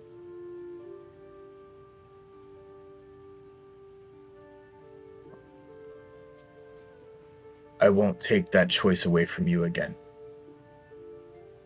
I won't take that choice away from any of you again, unless it is life or death. And then I go back to my original thought. I would rather you hate me and be alive.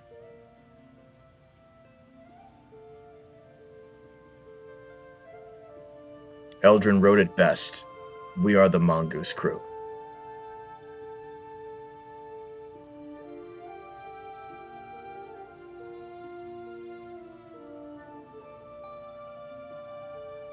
I've come to think about that name kind of fondly, actually. At first, I was just like, well, we had to call ourselves something, but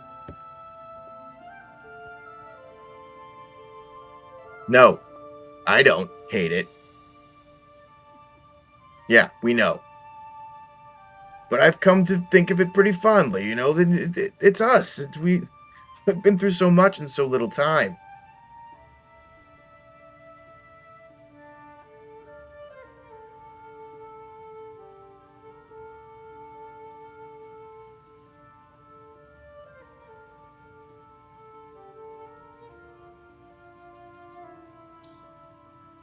I think we, as a group, this has happened in a couple of moments, but I think we as a group can agree that when large decisions that involve our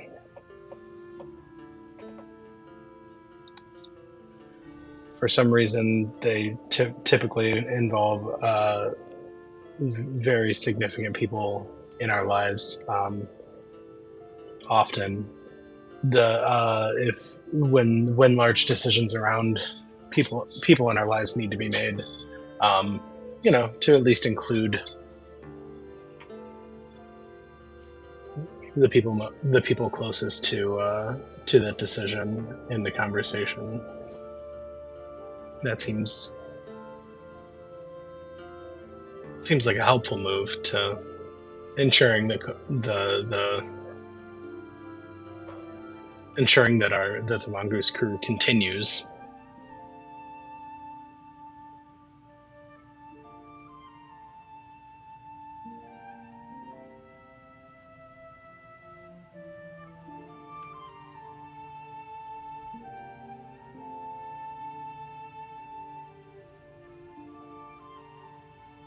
So what now? Grifton?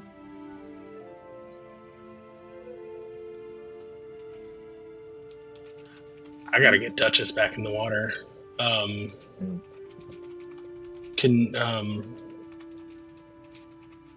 Eldrin, can your teleport circle, can that transport a Duchess?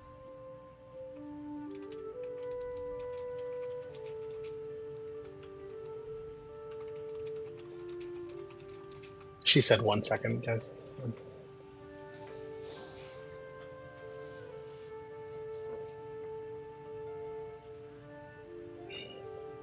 Yeah. Can you come back in the same day, or it's once per day? I don't like that. I don't know if I like those odds. How's ours? Yeah. I mean, also, can we talk? Is Zaris like gonna die? Is that gonna happen real quick? Because he really didn't seem okay the last time he was here. 100%, yeah.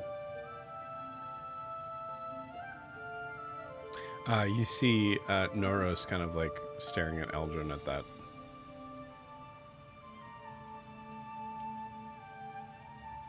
And then like noticing you're staring, kind of like looks away a little bit, but occasionally is looking back. Noros, what are you thinking? What? What are you thinking?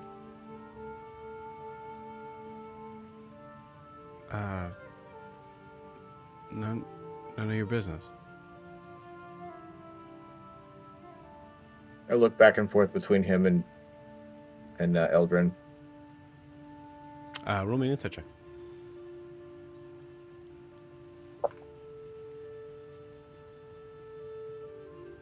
It's a 14. You're not sure?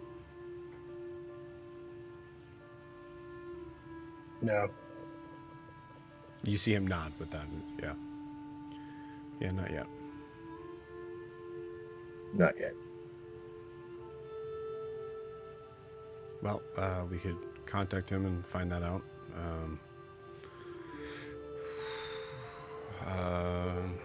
About the teleportation, maybe don't bring up his death. Seems like he thinks about that already a lot. Yeah, well, obviously that, yeah. I guess we could find that out and just make sure, that we can go and come back. And then off to Grifton, I guess. Grifton. The Huxley situation. Broomhilda said we needed to make that decision as a group. And I agree. What decision? Do we let her ward this place to keep him out? Or not? Yeah, I guess we can vote on it, yeah. Open table conversation. I feel like he needs to. I feel like he needs to show some. He may need to earn his place back in here, but I don't know him as well as you do, Saren. So. I mean, I don't think it's fair to keep him out forever, but I don't know. Maybe just for now. I mean, I think we all know why Guar chose to make this decision. And, I don't know as much as you guys do, but I think we all know why Huxley chose to make this decision as well, and they're not the same. I don't think. I agree with Eldrin. Yeah. Yeah. We at least need to talk to him first, if he even decides to come back. I believe I need to abstain from this vote. We make it as a group. What I will say, Saren, is that I agree with you. I think we keep the ward up until he is shown to our collective liking that he is going to cooperate with us.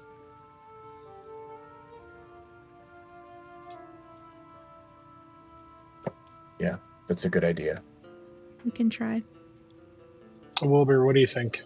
Eldrin, go to the sending room. Oh, sorry, forgot. I think whatever you all decide, I'm just gonna go along with. I don't feel strongly one way or the other.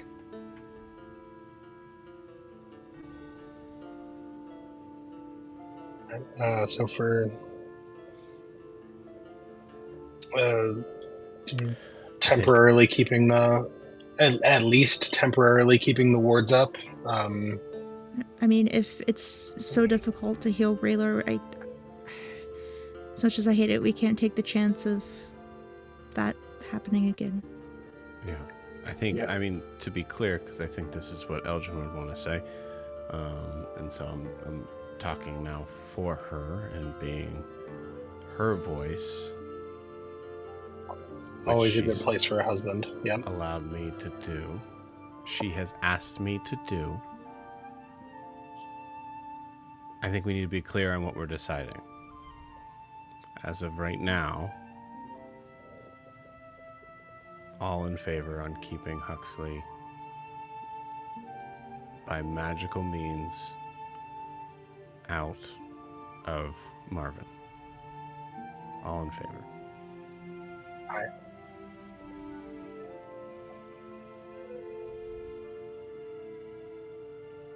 Thank you. Thank you. And I think if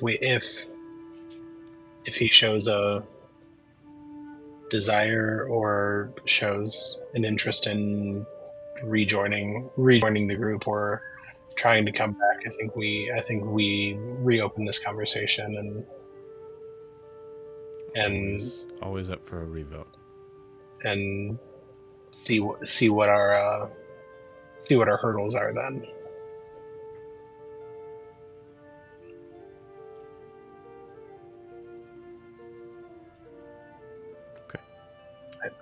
So I'm going to go to the sending room and ask Zaris if he can send Eldrin back.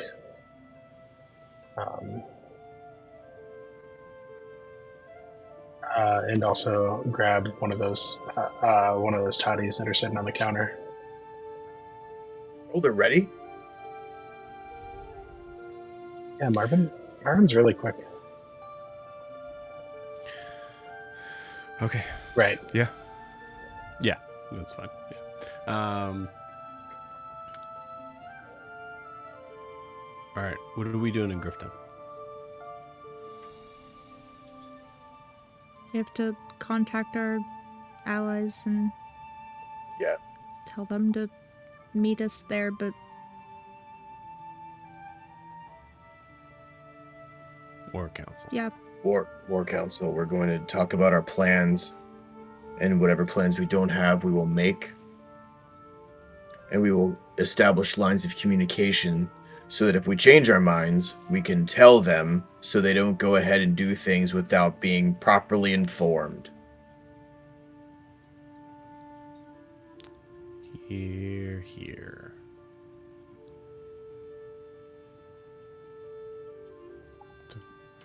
You guys can read that, right? Yep. Okay. We don't need to bring math into this, Eldrin. Actually, that's probably a good idea. Yeah.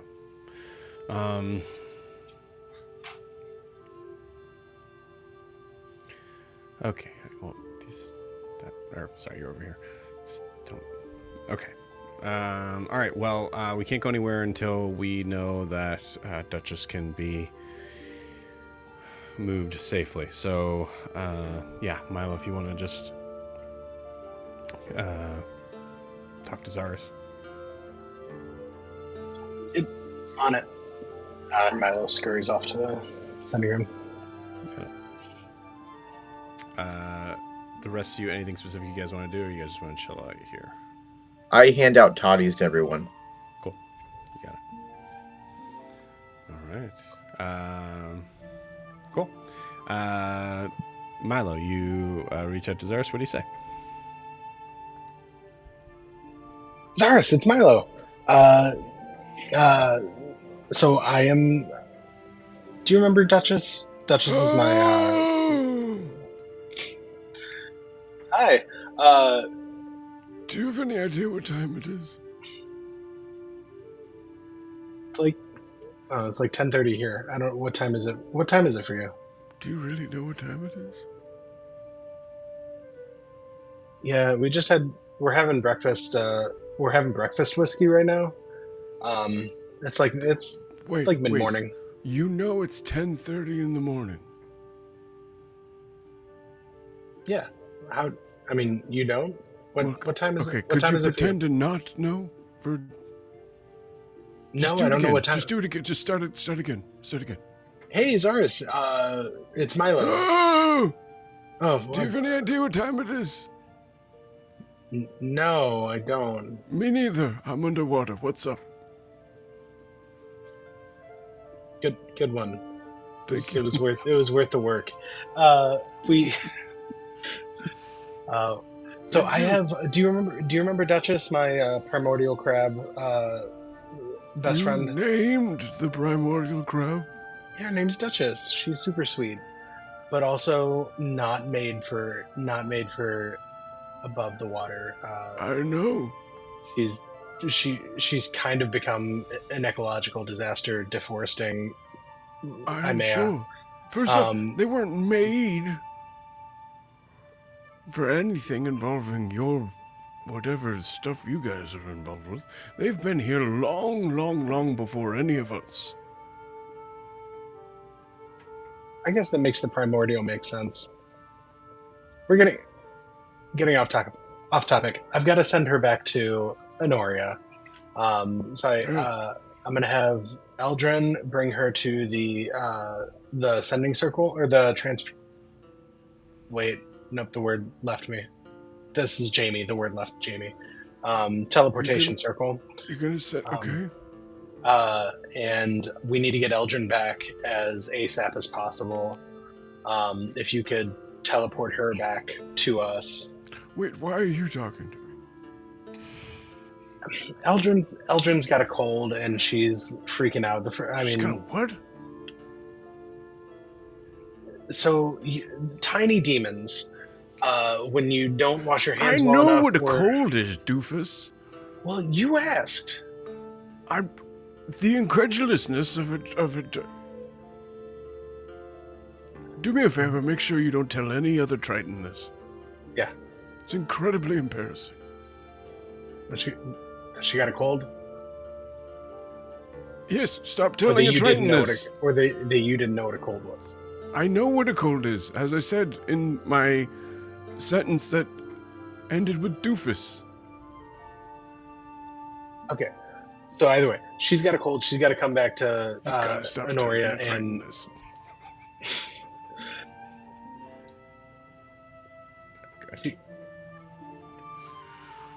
she's got a hot. I'm sending her and Duchess to Honoria. If you can, if you can make teleport Eldrin back, leave Duchess and Honoria, so she's safe and comfortable and can hang out there, and then that should be all I'm asking. All right. Well, that took a long time to get to that. I mean, you're trying your new stand-up routine out here. I'm like, okay, all right. This is an interesting conversation to someone that you need their help on. That's true. I do respect you deeply. Got a funny way of showing it. Give me a second. Yeah, I could bring one of them back. Okay. Which one? Can you make sure it's the Triton one? Sure. Thank you. Just make sure she doesn't say anything when she gets here. I don't think she can say anything.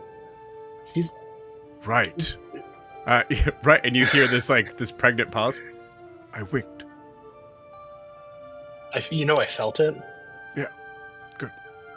All right, I did feel a little embarrassed about that one. I'll be honest. All right, I will as soon as I can get her ready. I'm gonna send Duchess to you, and when they get there to the teleportation circle, I mean, I suppose you don't have to. We'll message you when we're sending her, and then if you can send Eldrin back. All right, great. Yeah, right. What time? I mean, we've established time doesn't. When the castle turns pink. Good boy. Okay. Yep. Okay. Goodbye. Bye. Because we established that's how they tell the. Okay, you're still talking. Day. I don't really like this. I'm hanging up now. Boop. Milo's still in the sending room talking Yeah, down, he was still out alive. loud. 100%. Yeah. Yeah, right. We Boop. that's how they tell time down there. We Boop. go about your day. We're good. Boop. Zaris hears a door slam, and that's the end of it. Beautiful. Oh, honey, I got this. What did he say? He's honestly, it sounds like he's been working on a comedy routine. He's got the chops. I don't know if he's got the confidence, but he's doing. He said he's fully in to help, fully in to send you back here when we send Duchess. So when and I told him we'd message him when we're en route, when you're en route, I guess.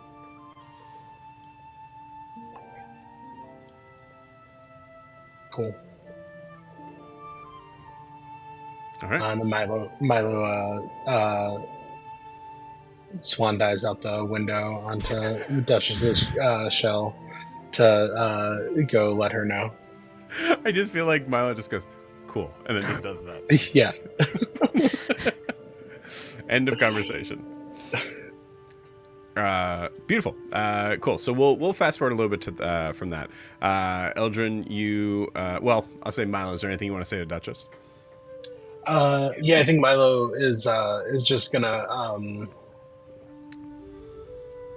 hey, so I think we're gonna be able to send you back. We're gonna be able to send you back to Honoria quickly.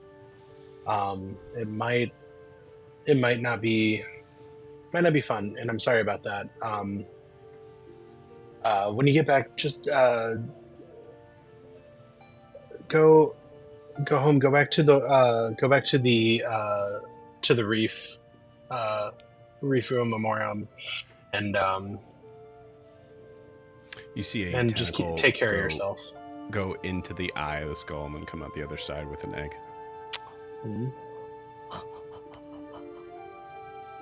Yeah, I think they'll be happier there too.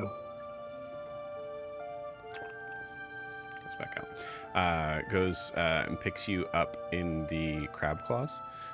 Give me a Constitution saving throw.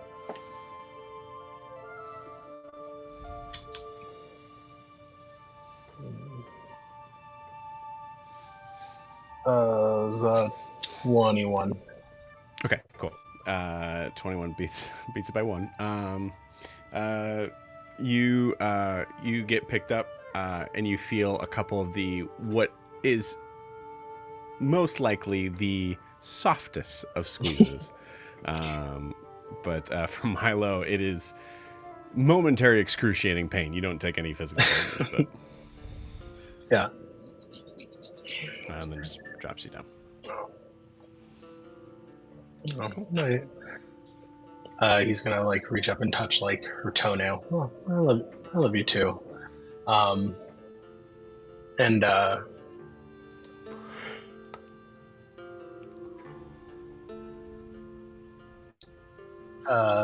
yeah, and Milo's gonna run back inside and Elgin, can you take me too, or can you only take Duchess? No, I can take you too. Okay. Remember, the question was whether or not Zaris could bring it back. Yeah. I know. And then, yeah. The door of the sending room closes. Zaris! Oh! Do you know what time it is? No. It's about 10:40. Can you send That me... wasn't as funny as mine. That's true. Can you send me and Eldrin back if I come along? Especially not now, no. Oh. After you steal my material? What if I brought you some morning whiskey. Sorry. I know. Okay, yep. This is a normal sort of land thing where you try to make up for the mistakes that you made before.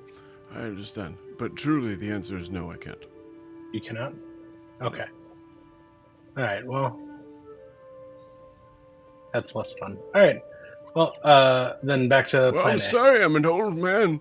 I'm dying, you know. I know. Are you... I mean, aside from Whoa! physically, are you doing okay? Whoa! Hey! You That was not the right response for that. you've mentioned it a couple of times. I don't... Yeah, and every time you're supposed to say, oh no, you're gonna live forever. That's what you say. You're a man of science. You know that's a lie. I know that, but I'm also an old man. I'm a man of age. I'm you definitely are. not sending you back. Here, come on back, and we'll see if I send you back. All right. I'm not sending you back, so don't come. The door closes.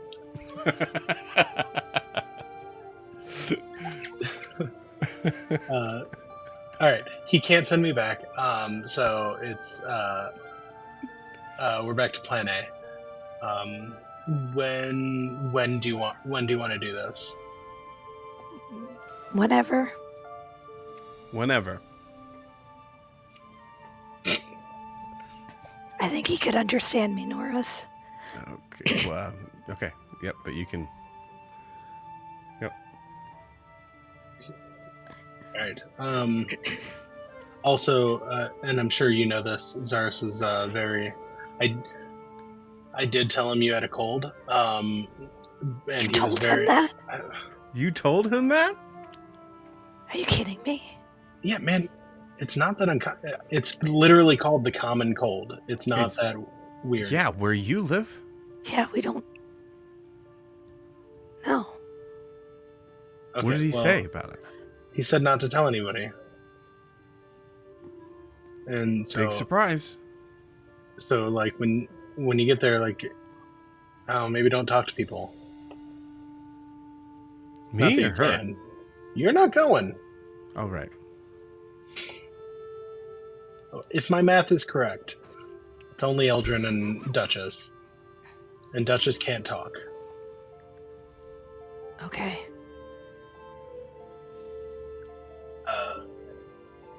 All right, let me let Zaris know that you're on your way. Tell him I'll meet him at the castle. Okay. Zaris, No, you know what time it is? game time, baby. Exactly right. Eldrin's gonna meet you at the castle in, I don't know how fast it's gonna be, but like in a minute. All right. No, sounds good. Hey, you should talk for her more often. It's kind of fun. It might be Yeah. the town crier of Honoria. These are fun. These are funner conversations that I have with her. All right, well, are you going now? 'Cause I can't tell because I Door on shuts. this end nothing happens. It should be good to know that you. Hello. Hello. Damn it.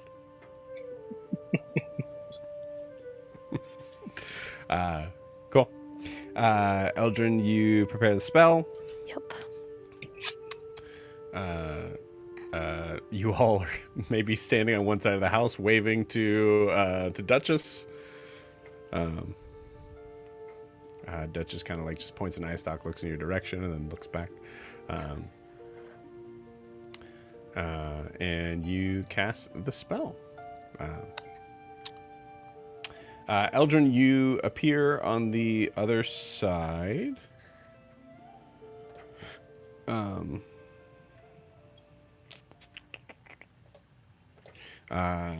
And you see utter devastation.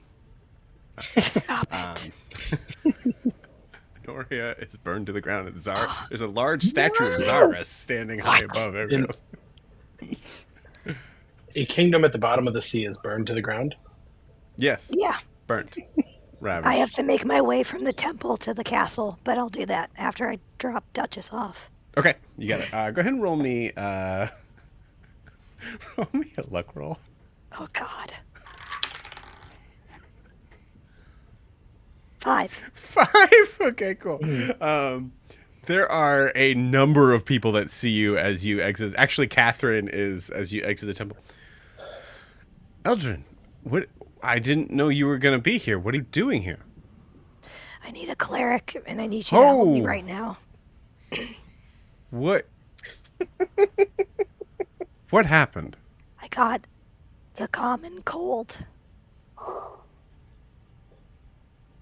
And I need you to fix it. I'm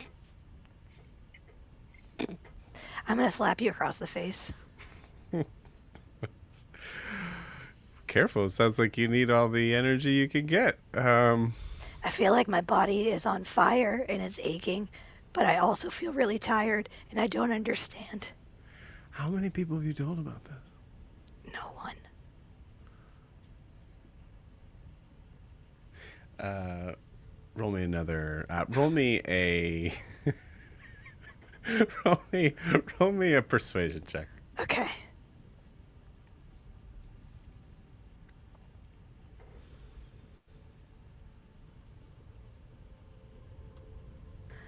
$11. Okay. With an 11,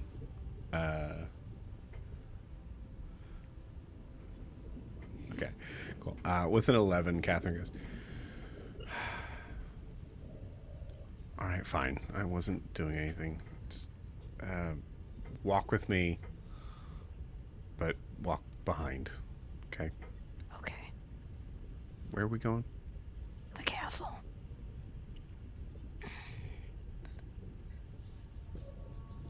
The castle. There you Yeah. go. No, I got it the first time. I Okay. just can't believe the Princess of Honoria got a cold. Ooh. All right, come on. And she will say with that it was fully a DC 11, so you just made it. You see Catherine is ahead of you as there is a multitude of people that come up to you that are like just like Princess Elgin, like it's so exciting sort of thing, and like Catherine basically just makes up some shit of like the idea of like Eldrin has taken a vow of silence today in celebration of in devout celebration and respect to Persona. That was and hams it up pretty good. As she's explaining that, she gets to the guards, and Zaris is out front waiting for you. Catherine goes, so Eldrin has taken a vow of silence. Zaris goes, Yeah, okay, yep, well, good one. All right, come on. Okay. and takes you up to his stairs. All the while he is taking advantage of you not being able to respond in certain things, of continuously making small jabs, but also like going like It's amazing. I've never actually had to wait for someone walking up these stairs before. Usually they're waiting on me. Come on. And you see he looks the same, which is good. But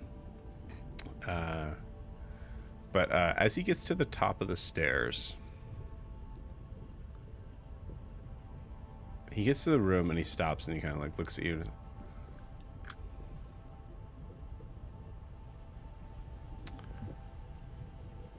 I know you're having trouble speaking, so I guess I will just tell you. I had been working on something for a dear friend for some time, and while this may seem dangerous or whatever, there is a certain point of time before I go that I would like to make introductions.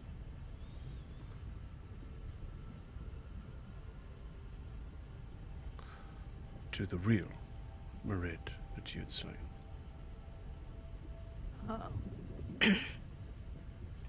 Now. No, definitely not now, and definitely not like this. Okay. But I am truly not entirely sure how much time I have, and I would like there to be an Enorian that understands that behind all of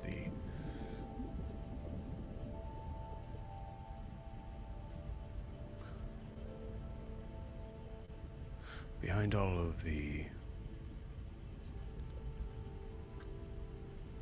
hubbub and craziness that we had here not too long ago stands not a Marid, but whatever was controlling him.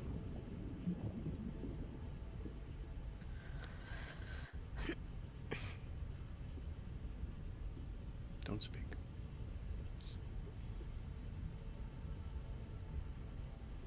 Just nod if you're willing to be that person.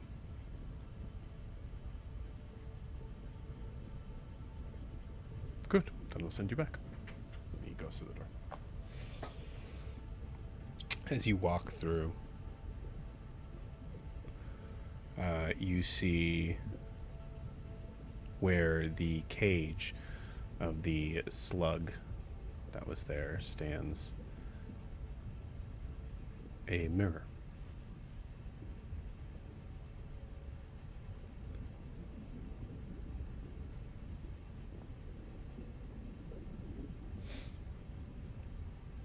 And you see on the other side what looks to be not the reflection of you, but an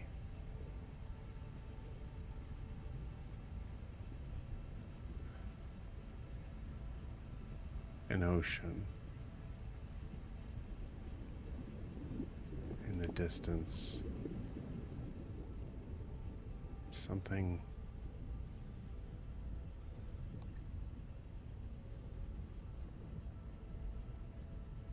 distant sort of land, almost kind of looking like a peninsula looking out, but there's something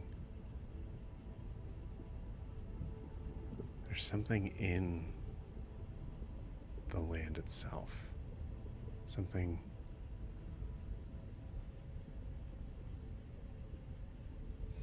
that doesn't look like stone that you've seen on land. It's a brighter color. It's a brighter shade. Almost white, porous. It reminds you of an egg in multiple different ways as you see that it looks like there's cracks that are around the sides. Can you give me a religion check?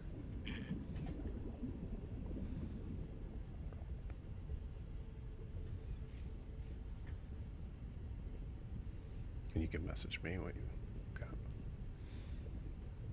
It's 24. 24. Nice.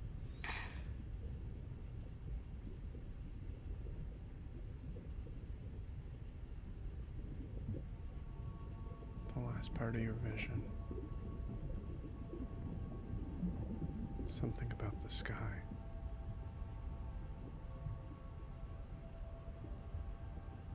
Something about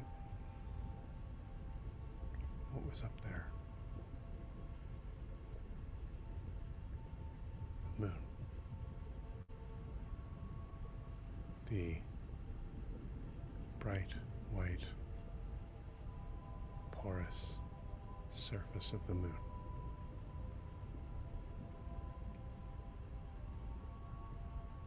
Sitting on a beach, surrounded by waves. And with that, we'll end tonight's session.